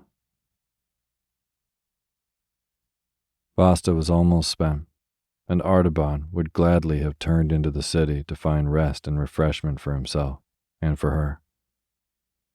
But he knew that it was a 3 hours' journey yet to the Temple of the Seven Spheres, and he must reach the place by midnight if he would find his comrades waiting. So he did not halt, but rode steadily across the stubble fields. A grove of date palms made an island of gloom in the pale yellow sea. As she passed into the shadow, Vasta slackened her pace and began to pick her way more carefully. Near the farther end of the darkness, an access of caution seemed to fall upon her. She scented some danger or difficulty. It was not in her heart to fly from it, only to be prepared for it and to meet it wisely, as a good horse should do. The grove was close and silent as the tomb. Not a leaf rustled, not a bird sang. She felt her steps before her delicately, carrying her head low, and sighing now and then with apprehension. At last she gave a quick breath of anxiety and dismay, and stood stock still, quivering in every muscle, before a dark object in the shadow of the last palm tree. Artaban dismounted. The dim starlight revealed the form of a man lying across the road. His humble dress and the outline of his haggard face showed that he was probably one of the Hebrews who still dwelt in great numbers around the city. His pallid skin, dry and yellow as parchment, bore the mark of the deadly fever which ravaged the marshlands in autumn. The chill of death was in his lean hand, and as Artaban released it, the arm fell back inertly upon the motionless breast. He turned away with a thought of pity, leaving the body to that strange burial which the Magians deemed most fitting, the funeral of the desert, from which the kites and vultures rise on dark wings, and the beasts of prey slink furtively away. When they are gone, and there is only a heap of white bones on the sand. But as he turned, a long, faint, ghostly sigh came from the man's lips. The bony fingers gripped the hem of the Magian's robe and held him fast. Artaban's heart leaped to his throat, not with fear, but with a dumb resentment at the importunity of his blind delay. How could he stay here in the darkness to minister to a dying stranger? What claim had this unknown fragment of human life upon his compassion or his service? If he lingered but for an hour, he could hardly reach Borsippa at the appointed time. His companions would think he had given up the journey. They would go without him. He would lose his quest. But if he went on now, the man would surely die. If Artaban stayed, life might be restored. His spirit throbbed and fluttered with the urgency of the crisis. Should he risk the great reward of his faith for the sake of a single deed of charity? Should he turn aside, if only for a moment, from the following of the star, to give a cup of cold water to a poor, perishing Hebrew? God of truth and purity, he prayed, direct me in the holy path, the way of wisdom which thou only knowest. Then he turned back to the sick man. Loosening the grasp of his hand, he carried him to a little mound at the foot of the palm tree.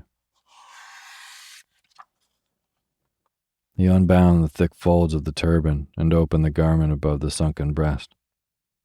He brought water from one of the small canals nearby and moistened the sufferer's brow and mouth.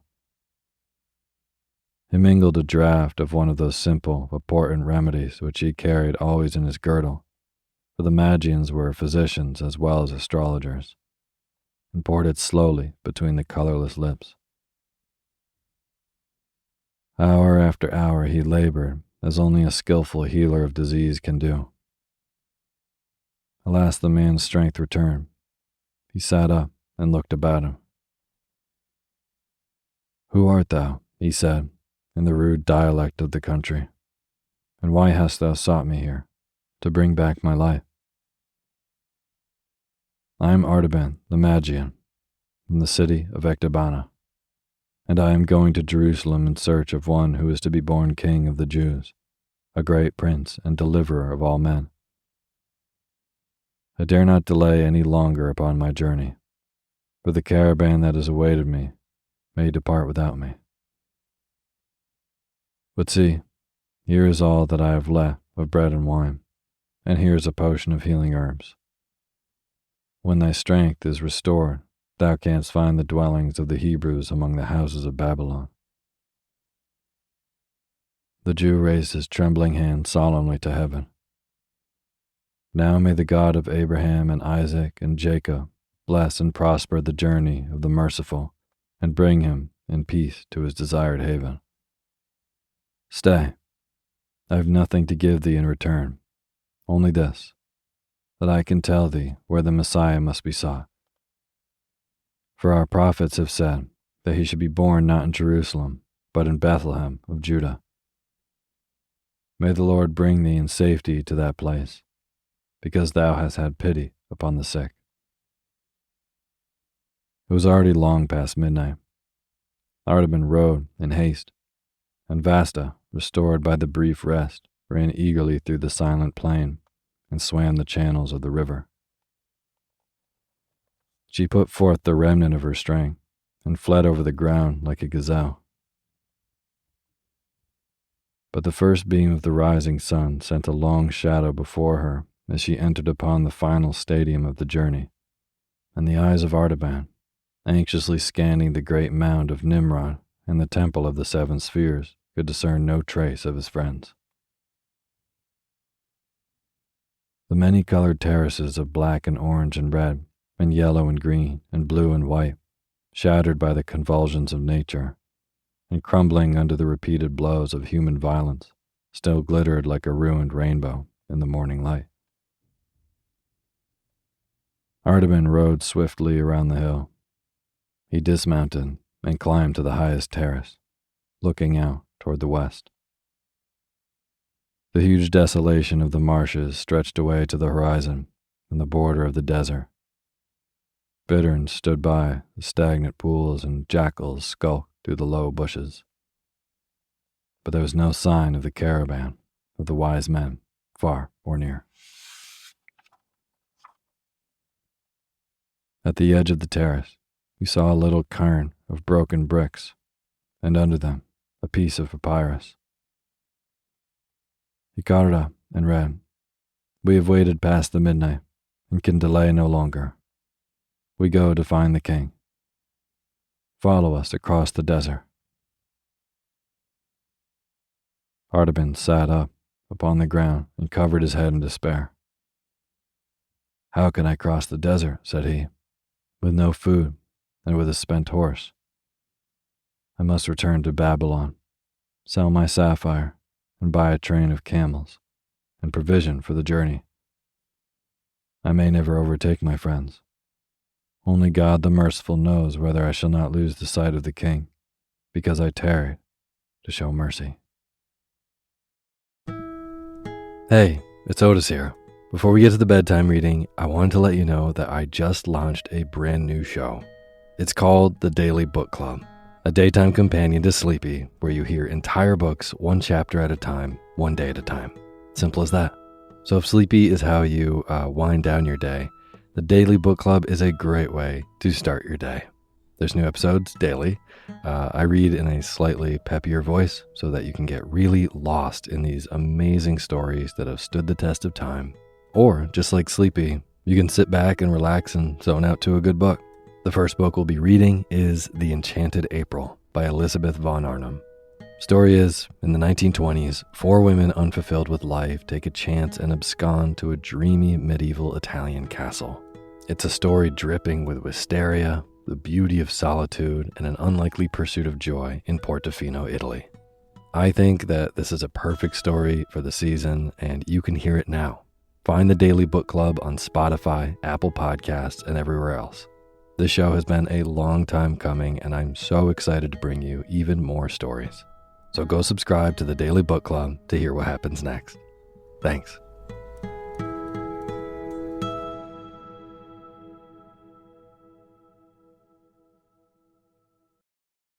Imagine unlocking a version of yourself that's unstoppable, where mental barriers no longer hold you back. Listen to Mentally Stronger with me, Amy Morin, therapist and international best-selling author, here to guide you on a journey to reaching your greatest potential. Every Monday, I bring you into conversations with some of the most fascinating minds. Experts, authors, entrepreneurs, athletes, and musicians.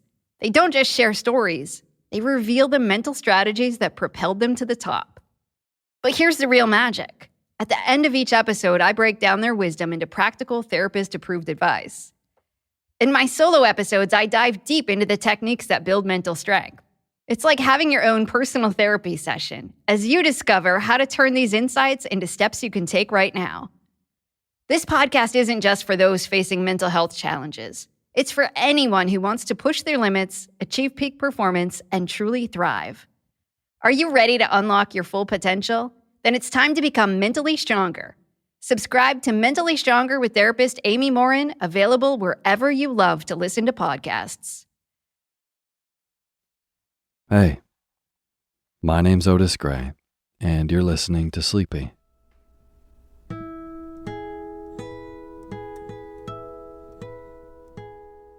A podcast where I read old books to help you get to sleep. And this is a midweek Happy Thanksgiving cookbook reading for you.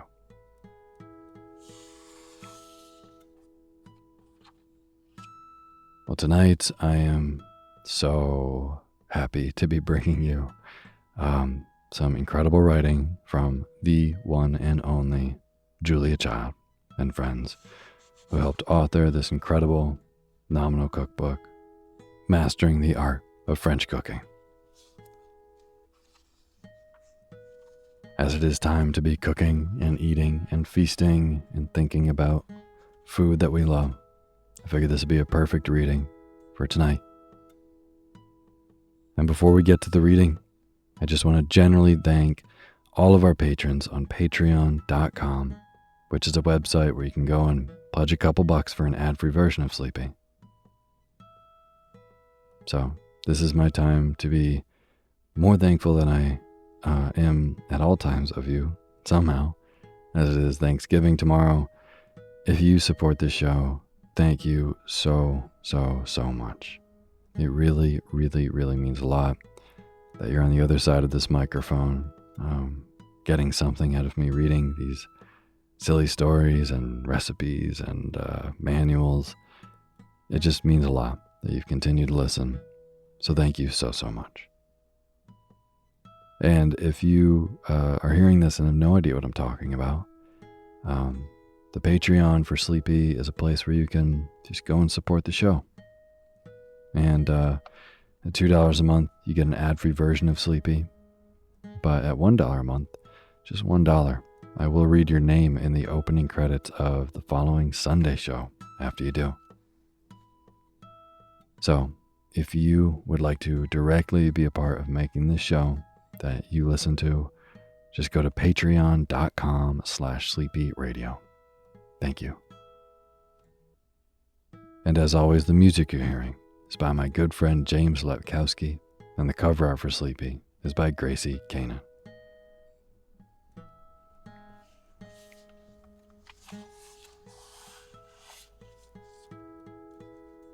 Well, happy Thanksgiving. This is definitely one of my favorite holidays. By the time you're hearing this, I will be in Vermont, getting ready for a big day-long feast with my family. And I am really, really, really happy about that. The menu is looking delicious, and I am in charge of making a big salt-baked fish, which is something I love to do. And I only started doing that like a little over a year ago. Taking a big fish, I think I'm going to be doing red snapper this time, and encasing it in salt that's been mixed with a little bit of egg and water, and then baking it so it kind of like cooks within this oven of salt that surrounds the fish. And every time it surprises me how perfect it comes out. You just cook it for like 25-30 minutes, and you very dramatically break open the salt cocoon that you've made around the fish and smash it. And then I fillet the fish, and it just comes out so moist and perfect every time. It's one of my favorite things to make. Real showstopper if you got company. I highly suggest Jamie Oliver's recipe for it, actually. It's fantastic. But I just want to thank you so much for listening. I really am so unbelievably grateful this year for everyone in my life. Just the things that I have on a daily basis. My body, good sleep when I get it, ironically. And I'm really thankful for you. You make it possible for me to live this weird life that I've cobbled together just by listening to the show. So, thank you endlessly. I really appreciate it. So, tonight, I'm going to be reading, selfishly, something that I would read, honestly, for every single episode of Sleepy I've given the chance, and that is from Mastering the Art of French Cooking by Julia Child. I've read from The Joy of Cooking on the show before, and I know you probably liked that as much as I did. So today I'm going to be reading from the dessert and particularly the tart section of this book. And reading this, it just makes me so hungry. There's a recipe for cherry flambe tart, which just got me all riled up. And then there's also some crepe recipes at the end. But it's just so wonderful to read. I've sat down with this book and read it without making anything from it before, just to read it. I don't know if that's weird. I don't know if you do that too. Well, we're definitely doing that tonight. So, happy Thanksgiving, and I hope that you can sleep soundly to this kind of hunger-inducing reading of The Art of French Cooking from the Tart section by Julia Child, Louisette Berthold, and Simone Beck. And now's the time for you to fluff up your pillow just how you like it. Feel yourself melt into your bed. Get real comfortable. Close your eyes and let me read to you.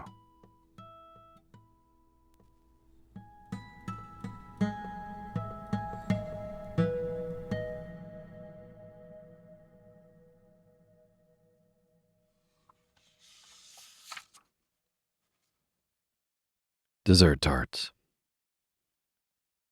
French dessert tarts, like French entree tarts and quiches, are open-faced and stand supported only by their pastry shells. This should be beautiful to look at, especially the fruit tarts which lend themselves to glittering arrangements of rosettes and overlapping circles.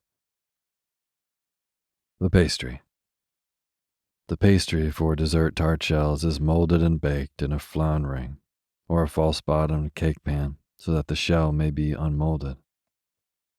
You may use either sweet short paste, which is ordinary short paste with sugar added, or pâte sablé, sugar crust, which besides flour and butter contains eggs and usually more sugar. We give proportions for both here and refer you to the illustrated directions in the entree chapter for their molding and baking. Flour. Be sure to read the illustrated instructions on how to measure flour on page 17. All our recipes are based on this method. Other measuring systems can give different results. The small proportion of vegetable shortening included with the butter in each pastry gives a less brittle crust when you are using all-purpose flour. If you have pastry flour or French flour, you may use all butter, increasing it by the amount indicated for vegetable shortening. Recipe for pâté brisé sucré, sweet short paste. Sweet short paste is made exactly like regular short paste, except that sugar is mixed into the flour before you begin. Amounts needed. For an 8 to 9 inch shell, proportions for 1.5 cups flour. For a 10 to 11 inch shell, proportions for 2 cups flour. Proportions for 1 cup flour. 2/3 cups flour, a mixing bowl, 1 tablespoon granulated sugar, an 1/8 teaspoon of salt, 5.5 tablespoons of fat, or 4 tablespoons chilled butter, 2.5 to 3 tablespoons cold water. Place the flour in the bowl. Mix in the sugar and salt, then proceed to make the dough and mold the shell either by hand or in the food processor as described on pages 140 to 145. Pâté sablé, sugar crust. Sugar crusts are particularly good with fresh fruit tarts, like the strawberry tart on page 640. They are more delicate than sweet short paste shells because of their eggs and additional sugar. The more sugar you mix in, the more difficult it is to roll and mold the pastry because it is sticky and breaks easily. The larger proportion of sugar, however, makes a delicious crust, actually a cookie dough. By hand or by food processor, the following directions are for making the pastry by hand. Food processor directions are the same as the regular short paste dough, page 140. For a 9 to 10 inch shell, 1 1/3 cups flour, 3 to 3 tablespoons granulated sugar, 1/8 teaspoon of double action baking powder, 7 tablespoons of fat, 5 tablespoons chilled butter, and 2 tablespoons chilled vegetable shortening. A 3-quart mixing bowl, 1 egg beaten with 1 teaspoon water, 1/2 teaspoon of vanilla extract, and then pastry board and wax paper. Place the flour, sugar, butter, vegetable shortening, and baking powder in the mixing bowl. Rub the fat and dry ingredients together rapidly with the tips of your fingers until the fat is broken into bits the size of small oatmeal flakes. Blend in the egg and vanilla, and knead the dough rapidly into a ball. Place on a pastry board, and with the heel of your hand, not the palm, rapidly press the pastry by 2 spoonful bits down on the board and away from you in a firm, quick smear of about 6 inches. The final blending of fat and flour is illustrated on page 141. The dough will be quite sticky if you have used the full amount of sugar. Form again into a ball, wrap in wax paper, and chill for several hours until firm. Mold the pastry in a flan ring or false bottom cake pan as described and illustrated on page 143. Work rapidly if you have used the full amount of sugar, as the dough softens quickly.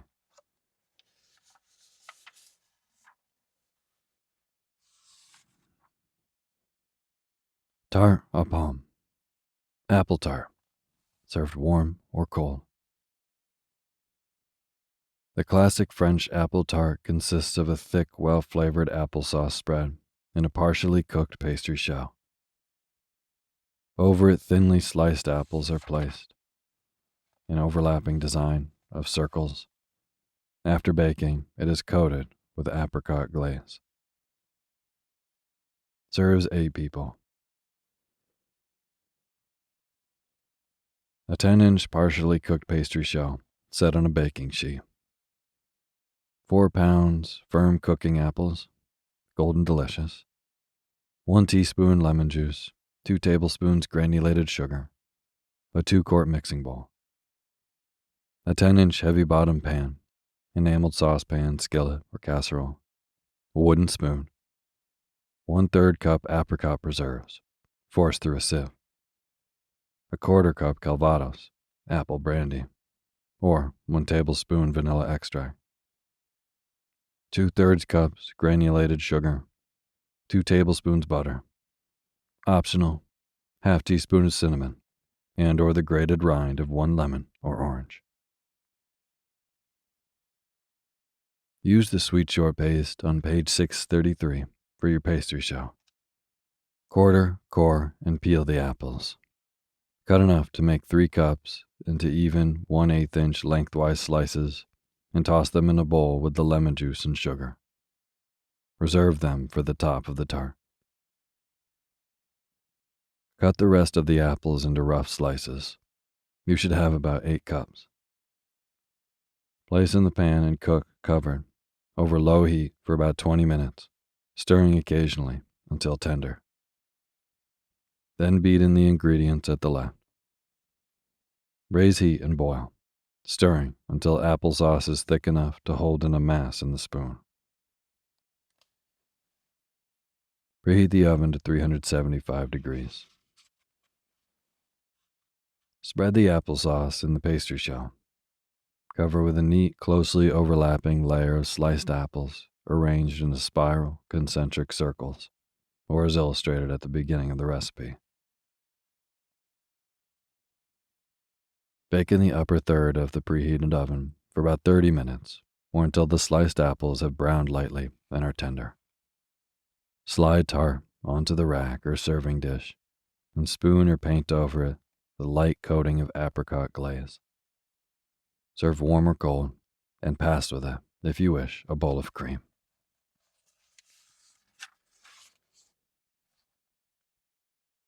Tart Normandy aux pommes. Custard apple tart, to be served hot. While this creamy apple tart may be eaten cold, it is at its best when hot or warm. It can be reheated. Serve 6 people. An 8-inch partially baked pastry shell placed on a baking sheet. 1 pound firm cooking apples, golden delicious. A 1/3 cup granulated sugar. ½ a teaspoon cinnamon. 1 egg. A 1/3 cup granulated sugar. 1/4 cup sifted flour. A ½ cup whipping cream. And 3 tablespoons Calvados or cognac. Powdered sugar in a shaker. Use the sweet short paste on page 633 for the pastry shell. Preheat the oven to 375 degrees. Quarter, core, and peel the apples. Cut into 1/8 inch lengthwise slices. You should have about 3 cups. Toss them in a bowl with the sugar and cinnamon, then arrange them in the pastry shell. Bake in the upper third of the preheated oven for about 20 minutes, or until they start to color and are almost tender. Remove from oven and let cool while preparing the custard. Beat the egg and sugar together in a mixing bowl until mixture is thick, pale yellow, and falls back off itself, forming a slowly dissolving ribbon. Beat in the flour, then the cream, and finally the brandy. Pour the mixture over the apples. It should come to almost the top of the pastry shell. Return to the oven for 10 minutes or until cream begins to puff. Sprinkle heavily with powdered sugar, and return to the oven for 15 to 20 minutes more. Tart is done when the top is brown and a needle or knife plunged into the custard comes out clean. Slide tart onto a rack or serving dish and keep warm until ready to serve.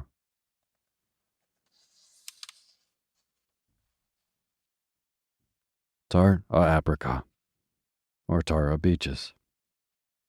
Fresh apricot or peach tart. Served warm or cold. For 6 people. An 8-inch partially cooked pastry shell placed on a baking sheet. 8 to 10 fresh apricots, or 3 to 4 freestone peaches. Boiling water. 2/3 cups granulated sugar. 2 tablespoons butter, cut into pea-sized dots. For the shell, use the sweet short paste on page 633. Drop the fruit in the boiling water for about 10 to 15 seconds. Peel, halve, and remove pits. Slice the fruit if you wish. Preheat oven to 375 degrees. Sprinkle 3 tablespoons of sugar in the bottom of the pastry shell. If the fruit is sliced, arrange it over the sugar in a closely overlapping layer of concentric circles. If it is halved, place the halves dome side up closely together in the shell. Spread on the rest of the sugar. Dot with butter. Bake in the middle level of preheated oven for 30 to 40 minutes, or until fruit has colored lightly and the juices have become syrupy. 1/4 cup slivered almonds and 1/2 cup apricot glaze. Slip the tart onto a rack, decorate with the slivered almonds, and spread on the apricot glaze.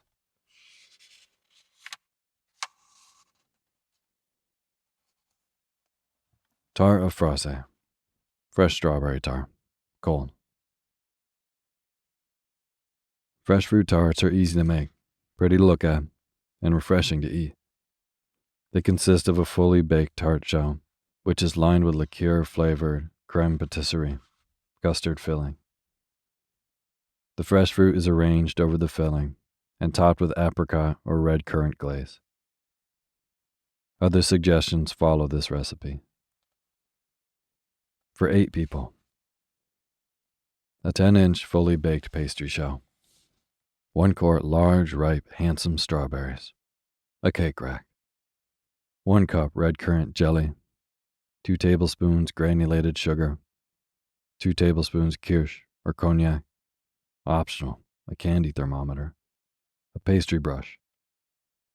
And 1.5 to 2 cups chilled crème patisserie. Custard filling. Found on page 590, with 2 to 3 tablespoons of kirsch or cognac. Use either the sweet short paste or the sugar crust for your tart shell. Recipes begin on page 633. Hull the strawberries. If necessary to wash them, do so very quickly and drain on a rack.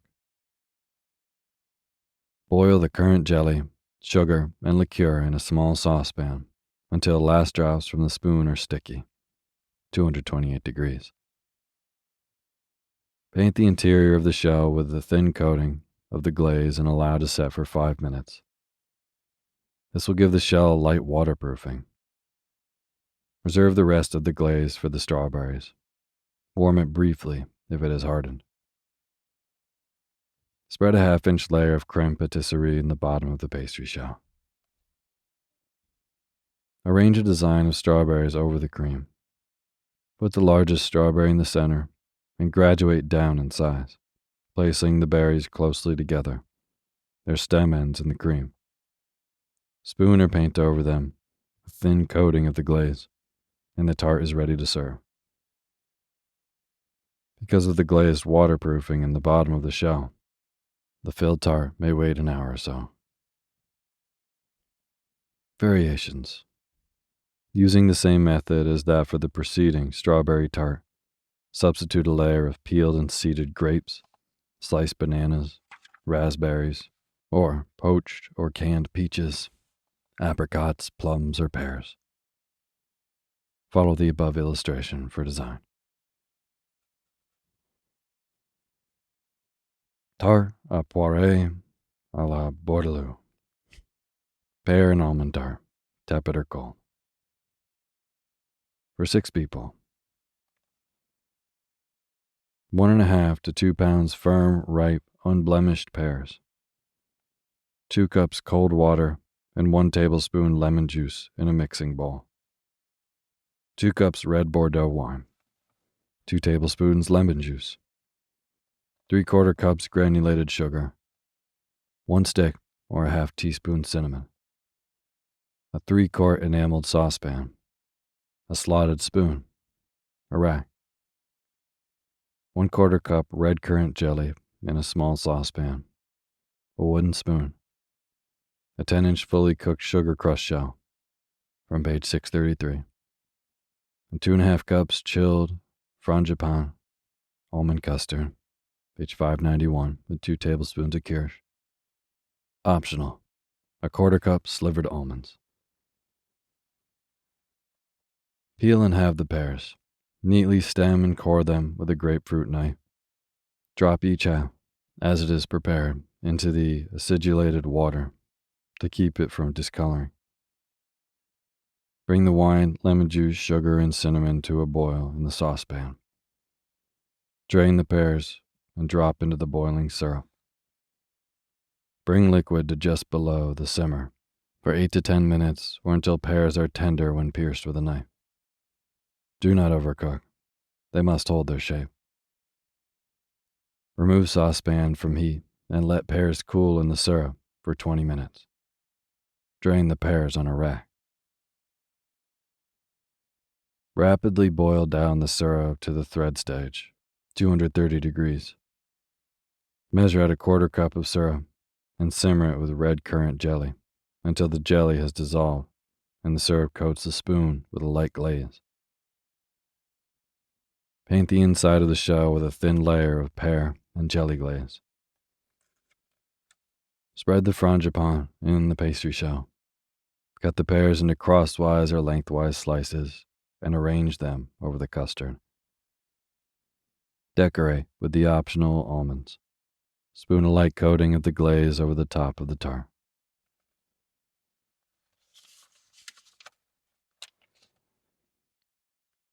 Tart aux cerises flambé. Cherry tart flambé. For a spectacular entrance, sprinkle sugar over a cooked fruit tart. Caramelize it briefly under the broiler, pour on liqueur, and ignite it as you enter the dining room. The following recipe is for cherries.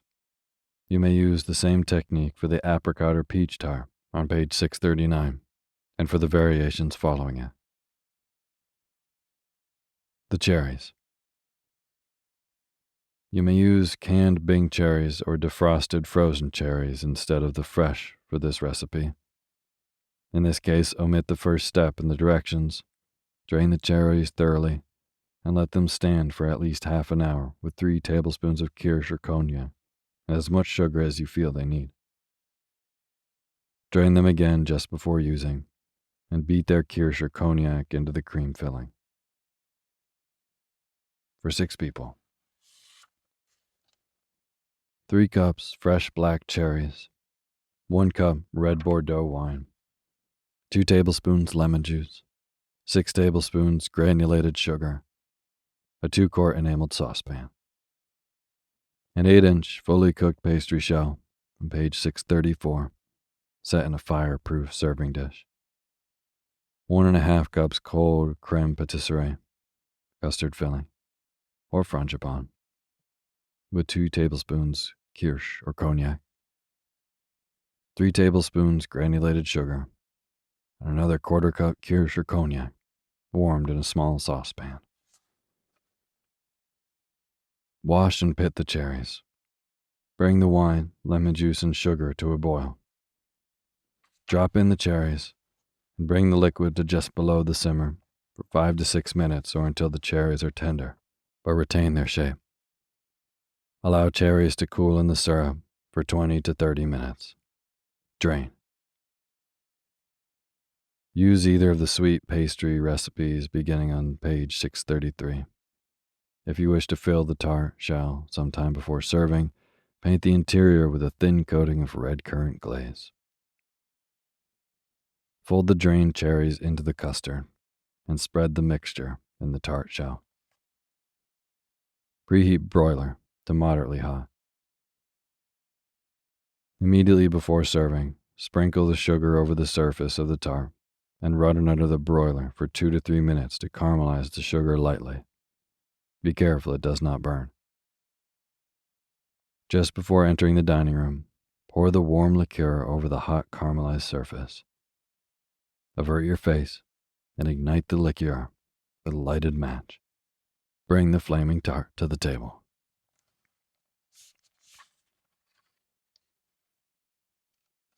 Tart au citron et aux amandes. Lemon and almond tart, served cold. For 6 people. An 8-inch cooked sugar crust shell placed on a baking sheet. 3 lemons, a vegetable peeler, 2 cups granulated sugar, 2/3 cups water, 1 teaspoon vanilla extract, a small saucepan, an electric beater or wire whip, 2 eggs, a 1/2 cup granulated sugar, a 3-quart mixing bowl, 3/4 cups or 4 ounces pulverized almonds, a 1/4 teaspoon almond extract, the grated rind and strained juice of 1.5 lemons, and a rack. When you bake the shell, let it barely color so it will not brown too much when it goes again into the oven. Remove the yellow part of the lemon skin with the vegetable peeler. Cut into Juliette strips, 1/16 inch wide and 2.5 inches long. Simmer 10 to 12 minutes in water. Drain thoroughly. Boil the sugar in 2/3 cups of water to the thread stage, 230 degrees. Add the vanilla and lemon peel. Let stand for 30 minutes. Preheat the oven to 325 degrees. Beat the eggs and sugar in a mixing bowl for 4 to 5 minutes, or until mixture is thick, pale yellow, and falls back on itself, forming a slowly dissolving ribbon. Beat in the almonds, almond extract, lemon rind, and lemon juice. Pour this almond cream into the pastry shell and bake in the middle level of preheated oven for about 25 minutes. Tart is done when cream has puffed, browned very lightly, and a needle or knife plunged into the cream comes out clean. Slide tart onto rack. Drain the strips of lemon peel and strew them over the tart. Boil their syrup down until it is a glaze. Last drops are sticky when fall from spoon, 228 degrees, and spoon a thin coating over the top of the tart. This tart is usually served cold, but may be eaten warm if you wish.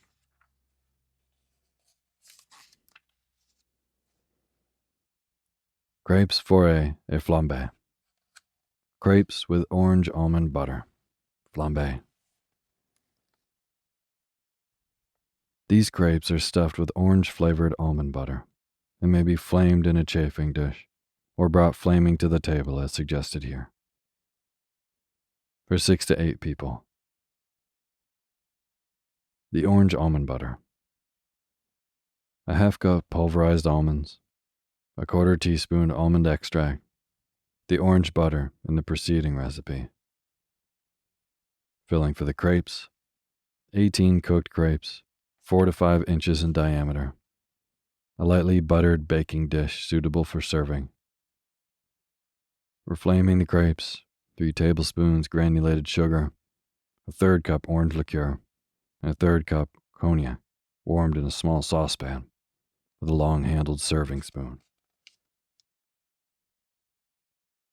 Beat the almonds or macaroons and almond extract into the orange butter. Use any of the 3 crepe recipes starting on page 640. Spread the butter on the less good side of each cooked crepe and fold into wedge shapes or roll them to enclose the butter filling. Arrange in the baking dish. If not to be heated immediately, cover with wax paper and refrigerate. Shortly before serving time, sprinkle with sugar and set in a preheated 375-degree oven for 10 to 15 minutes until dish is very hot and crepes are beginning to caramelize on top. Just before entering the dining room, pour the warm orange liqueur and cognac over the hot crepes. Avert your face, ignite crepes with a lighted match, and bring them blazing to the table. The server tilts the dish and spoons the flaming liqueur over the crepes until the fire dies down.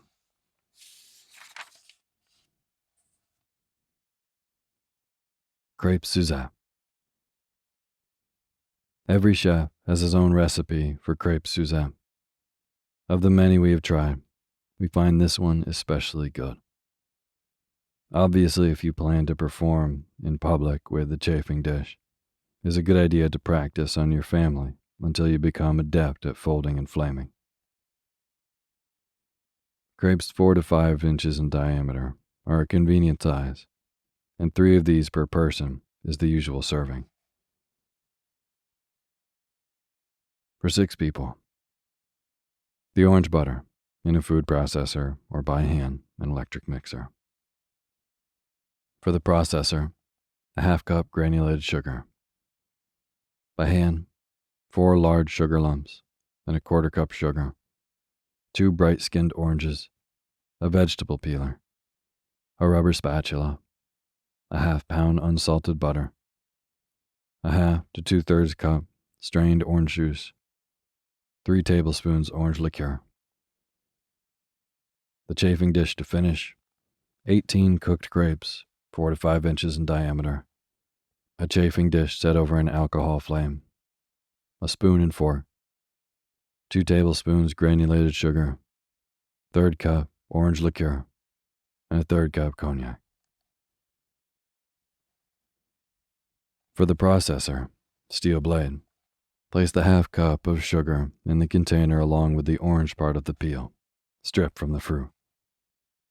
Process for a minute or so, scraping down sides of the bowl with rubber spatula as necessary, until peel and sugar are finely blended. Cut the butter into pieces and process until smooth and almost fluffy. By droplets, cream in a half cup of the orange juice and then the orange liqueur, plus droplets more of the juice if the mixture will take it and still remain creamy. Cover and refrigerate.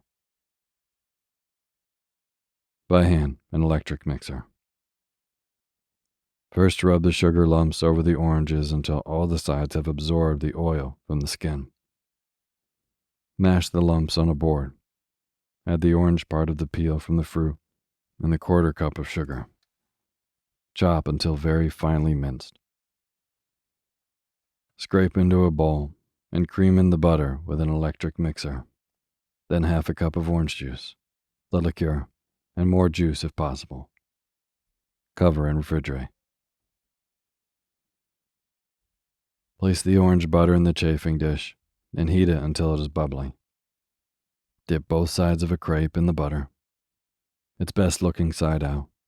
Fold it in half and in half again to form a wedge. Place it at the edge of the chafing dish. Rapidly continue with the rest of the crepes until all have been dipped, folded, and arranged. Sprinkle the crepes with sugar. Pour over them the orange liqueur and cognac. Avert your face and ignite the liqueur with a lighted match. Shake the chafing dish gently back and forth while spooning the flaming liqueur over the crepes until the fire dies down. Serve. Hey, it's Otis here. Before we get to the bedtime reading, I wanted to let you know that I just launched a brand new show. It's called The Daily Book Club, a daytime companion to Sleepy, where you hear entire books one chapter at a time, one day at a time. Simple as that. So if Sleepy is how you wind down your day, the Daily Book Club is a great way to start your day. There's new episodes daily. I read in a slightly peppier voice so that you can get really lost in these amazing stories that have stood the test of time. Or, just like Sleepy, you can sit back and relax and zone out to a good book. The first book we'll be reading is The Enchanted April by Elizabeth von Arnim. Story is, in the 1920s, 4 women unfulfilled with life take a chance and abscond to a dreamy medieval Italian castle. It's a story dripping with wisteria, the beauty of solitude, and an unlikely pursuit of joy in Portofino, Italy. I think that this is a perfect story for the season, and you can hear it now. Find the Daily Book Club on Spotify, Apple Podcasts, and everywhere else. This show has been a long time coming, and I'm so excited to bring you even more stories. So go subscribe to the Daily Book Club to hear what happens next. Thanks.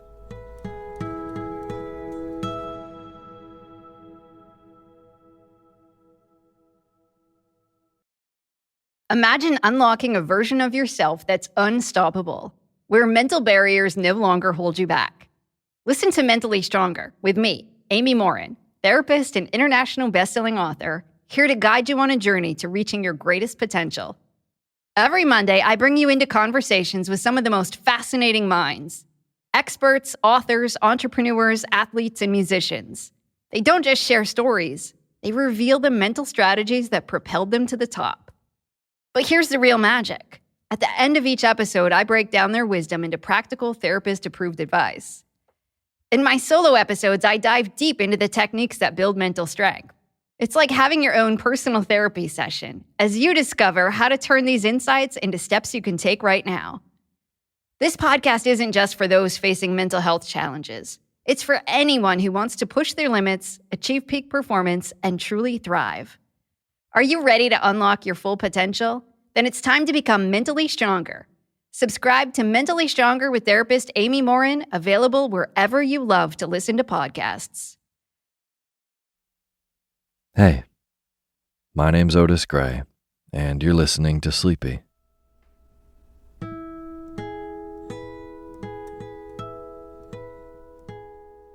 A podcast where I read old books to help you get to sleep.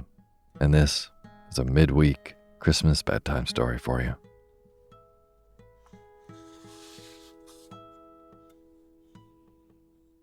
I hope your Christmas spirit, holiday spirit, whatever it is you celebrate, I hope it is alive and well this early in December. It definitely is for me this year, which I'm very happy about. Tonight, I have a short story from none other than Leo Tolstoy. You may not think of him as someone to write a Christmas short story, but lo and behold, he did. And that's what we'll be reading tonight. And before we get to the story, I just want to generally thank all of our amazing patrons on patreon.com, which is a website where you can pledge a couple bucks for an ad-free version of Sleepy. If you are a patron, thank you so much. I really, really appreciate it. You're the best. Such a good Christmas present to have you on board with the show. And if you're hearing this and you don't know what I'm talking about, Patreon is just a wonderful site where you can go and give back to the people that make the stuff that you like and be a part of making those things as well. So if you personally want to be a part of making this show, then you can go to patreon.com/sleepyradio and donate in exchange for cool perks. And even if you donate $1, I'll read your name in the opening credits of the next Sunday show after you do. It's also a great gift to give someone if you wanted to donate $1 and have me read the name of maybe a friend who listens to the show. I love doing that. So again, if you want to do that, go to patreon.com/sleepyradio. Thank you. And as always, the music you're hearing is by my good friend James Lepkowski, and the cover art for Sleepy is by Gracie Kanan.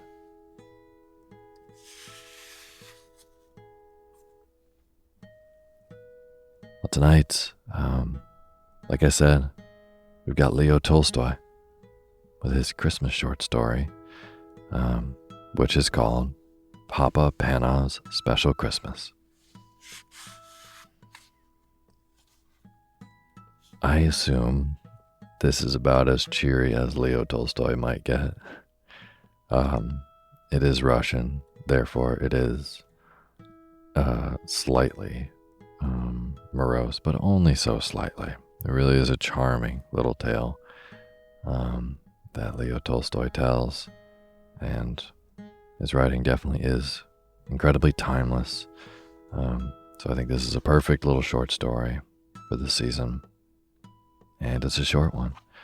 So you're going to actually hear this story told once, and then it will repeat itself, so you can fall asleep and stay deep, deep asleep.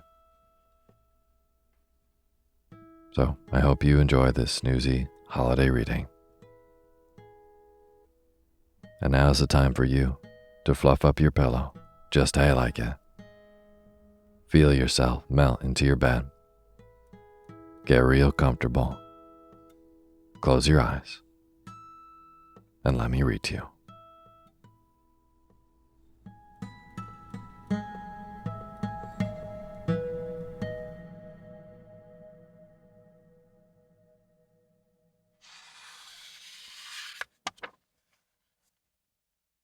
Papa Panov's Special Christmas by Leo Tolstoy.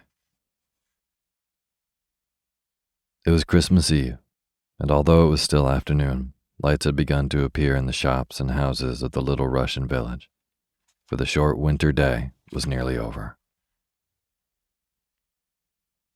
Excited children scurried indoors, and now only muffled sounds of chatter and laughter escaped from closed shutters.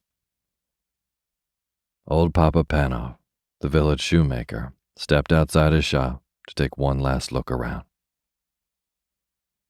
The sounds of happiness, the bright lights, and the faint but delicious smells of Christmas cooking reminded him of past Christmas times when his wife had still been alive and his children little. Now they had gone. His usually cheerful face, with the little laughter wrinkles behind the round steel spectacles, looked sad now. But he went back indoors with a firm step, put up the shutters, and set a pot of coffee to heat on the charcoal stove. Then, with a sigh, he settled in his big armchair.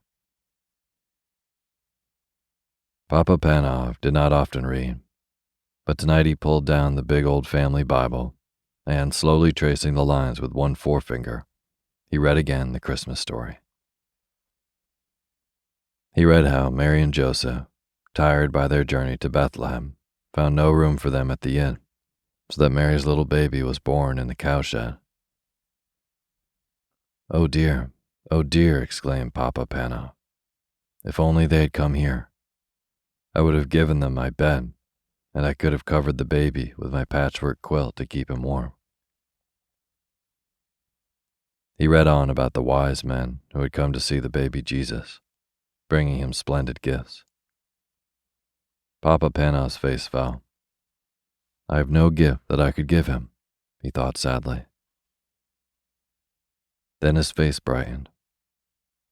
He put down the Bible, got up and stretched his long arms to the shelf high up in his little room. He took down a small, dusty box and opened it. Inside was a perfect pair of tiny leather shoes. Papa Panov smiled with satisfaction. Yes, they were as good as he had remembered, the best shoes he had ever made.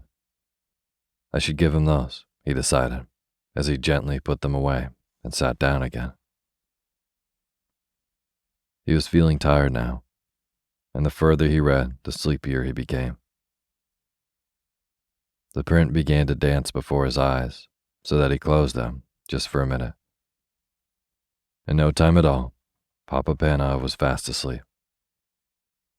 And as he slept, he dreamed. He dreamed that someone was in his room, and he knew at once, as one does in dreams, who the person was. It was Jesus.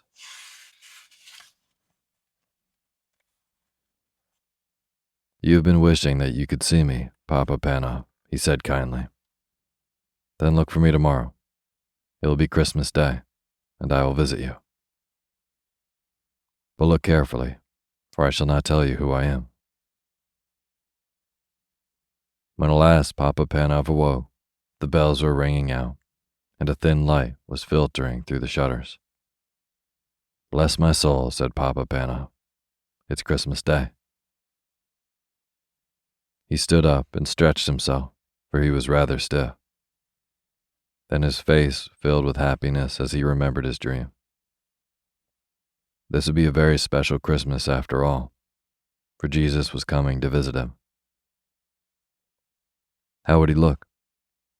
Would he be a little baby, as at that first Christmas? Would he be a grown man, a carpenter, or the great king that he is, God's son? He must watch carefully the whole day through so that he recognized him however he came. Papa Panov put on a special pot of coffee for his Christmas breakfast, took down the shutters, and looked out of the window. The street was deserted. No one was stirring yet. No one except the road sweeper. He looked as miserable and dirty as ever, and well he might. Whoever wanted to work on Christmas Day, and in the raw cold and bitter freezing mist of such a morning? Papa Panov opened the shop door, letting in a thin stream of cold air. "Come in," he shouted across the street cheerily. "Come in and have some hot coffee to keep out the cold." The sweeper looked up, scarcely able to believe his ears. He was only too glad to put down his broom and come into the warm room. His old clothes steamed gently in the heat of the stove, and he clasped both red hands round the comforting warm mug as he drank. Papa Panov watched him with satisfaction, but every now and then his eyes strayed to the window.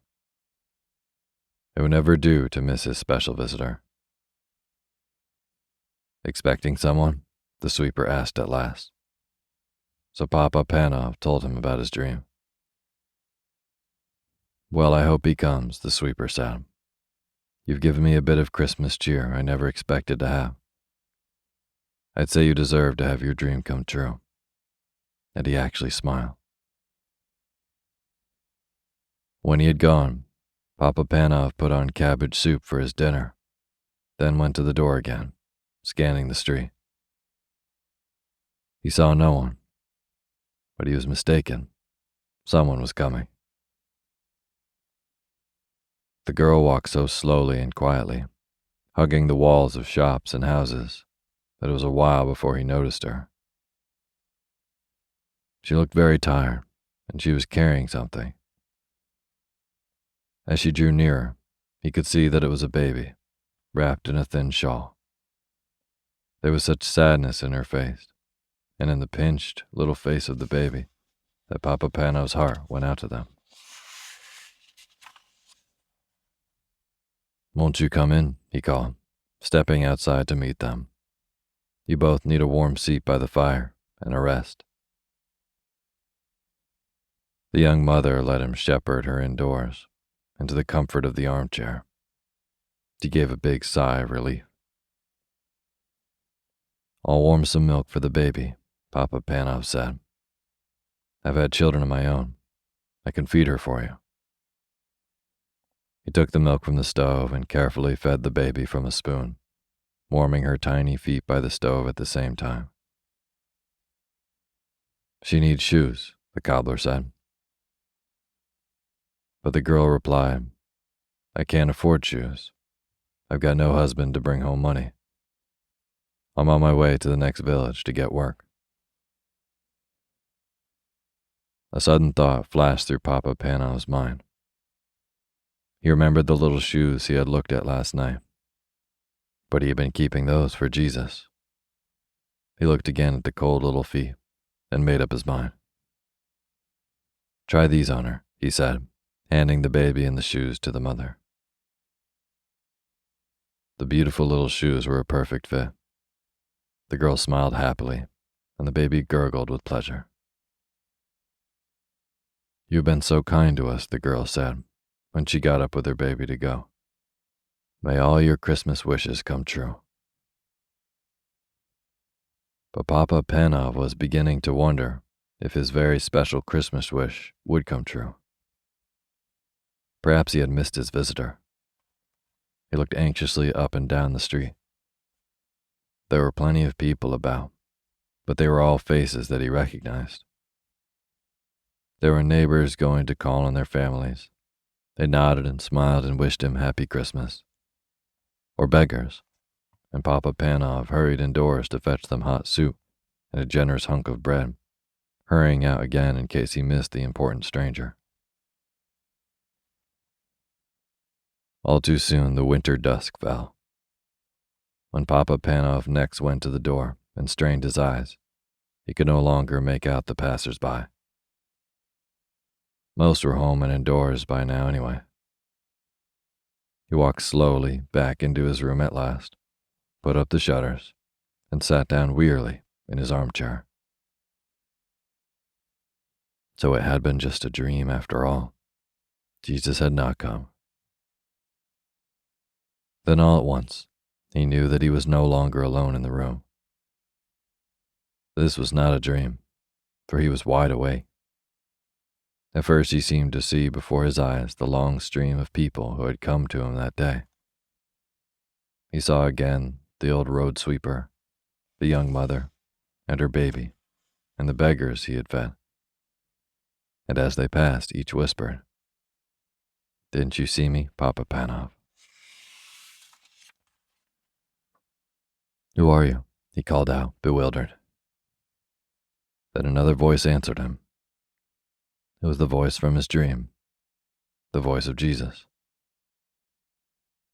"I was hungry and you fed me," he said. "I was naked and you clothed me.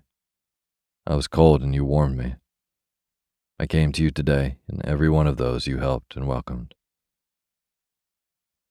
Then all was quiet and still. Only the sound of the big clock ticking.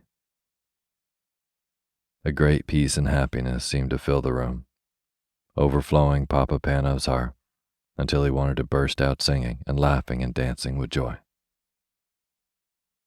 So he did come after all, was all that he said.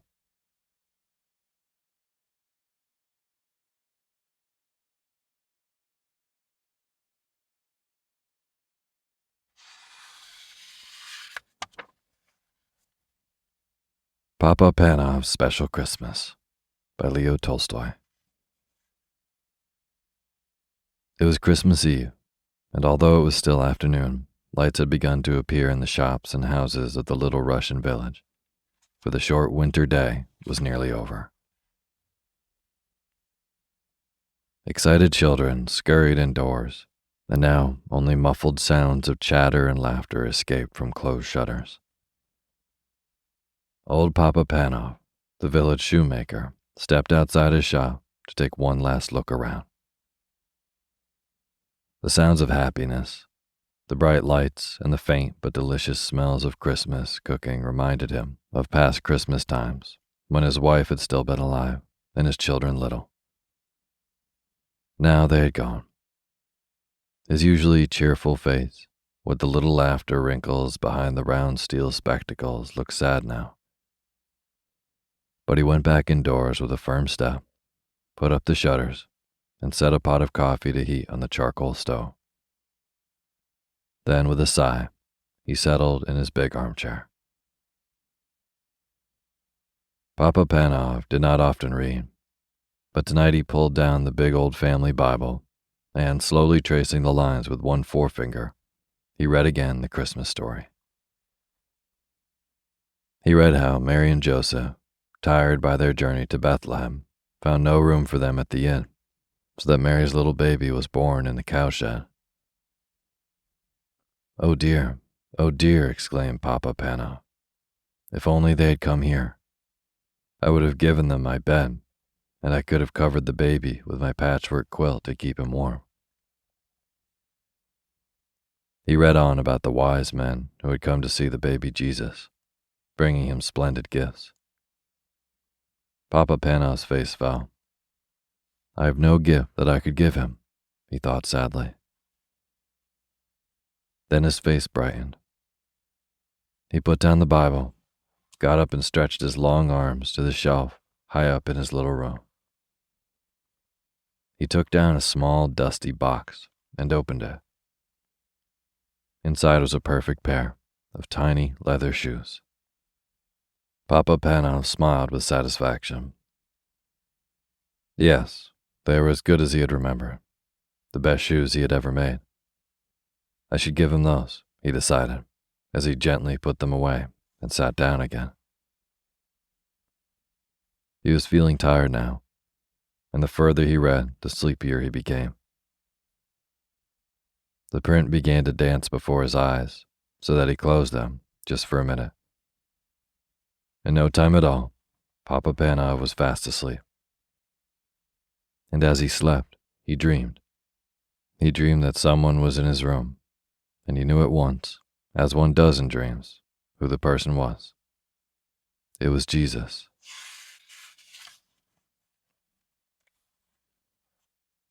You've been wishing that you could see me, Papa Pano, he said kindly. Then look for me tomorrow. It will be Christmas Day, and I will visit you. But look carefully, for I shall not tell you who I am. When at last Papa Pano awoke, the bells were ringing out, and a thin light was filtering through the shutters. Bless my soul, said Papa Pano. It's Christmas Day. He stood up and stretched himself, for he was rather stiff. Then his face filled with happiness as he remembered his dream. This would be a very special Christmas after all, for Jesus was coming to visit him. How would he look? Would he be a little baby, as at that first Christmas? Would he be a grown man, a carpenter, or the great king that he is, God's son? He must watch carefully the whole day through so that he recognized him however he came.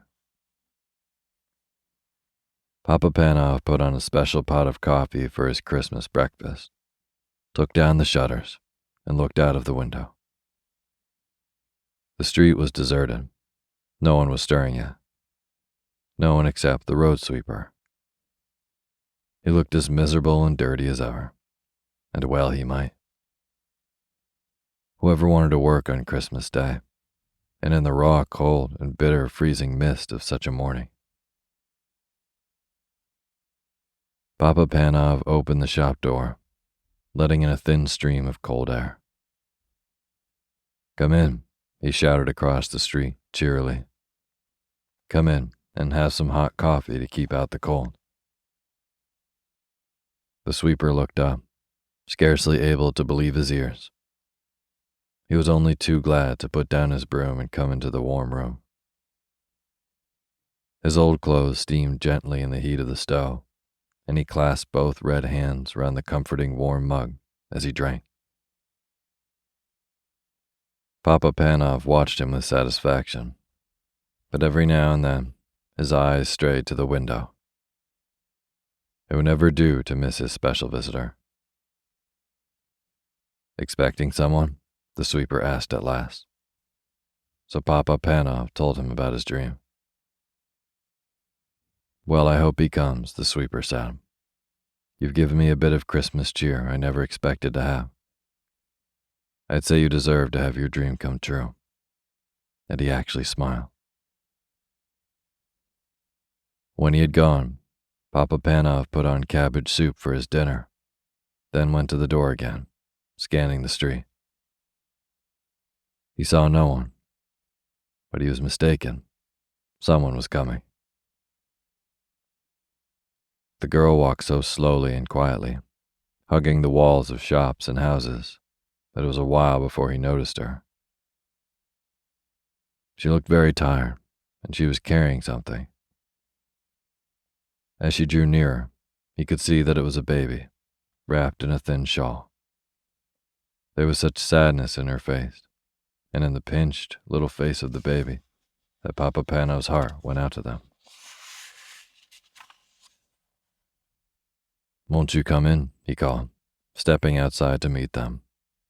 "You both need a warm seat by the fire and a rest." The young mother let him shepherd her indoors, into the comfort of the armchair. He gave a big sigh of relief. "I'll warm some milk for the baby," Papa Panov said.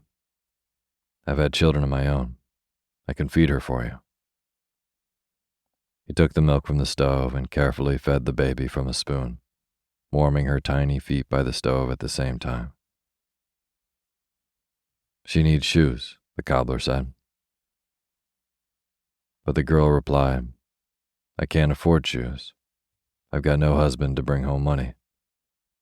I'm on my way to the next village to get work." A sudden thought flashed through Papa Panov's mind.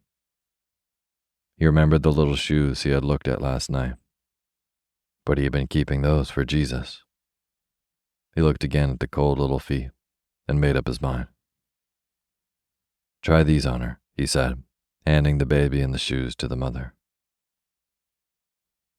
The beautiful little shoes were a perfect fit. The girl smiled happily, and the baby gurgled with pleasure. "You've been so kind to us," the girl said, when she got up with her baby to go. "May all your Christmas wishes come true."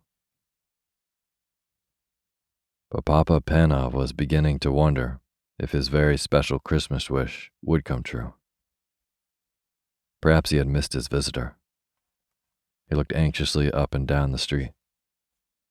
There were plenty of people about, but they were all faces that he recognized. There were neighbors going to call on their families. They nodded and smiled and wished him Happy Christmas. Or beggars, and Papa Panov hurried indoors to fetch them hot soup and a generous hunk of bread, hurrying out again in case he missed the important stranger. All too soon the winter dusk fell. When Papa Panov next went to the door and strained his eyes, he could no longer make out the passers-by. Most were home and indoors by now anyway. He walked slowly back into his room at last, put up the shutters, and sat down wearily in his armchair. So it had been just a dream after all. Jesus had not come. Then all at once, he knew that he was no longer alone in the room. This was not a dream, for he was wide awake. At first he seemed to see before his eyes the long stream of people who had come to him that day. He saw again the old road sweeper, the young mother, and her baby, and the beggars he had fed. And as they passed, each whispered, "Didn't you see me, Papa Panov?" "Who are you?" he called out, bewildered. Then another voice answered him. It was the voice from his dream, the voice of Jesus. "I was hungry and you fed me," he said. "I was naked and you clothed me. I was cold and you warmed me. I came to you today, and every one of those you helped and welcomed." Then all was quiet and still. Only the sound of the big clock ticking. A great peace and happiness seemed to fill the room, overflowing Papa Panov's heart until he wanted to burst out singing and laughing and dancing with joy. So he did come after all, was all that he said.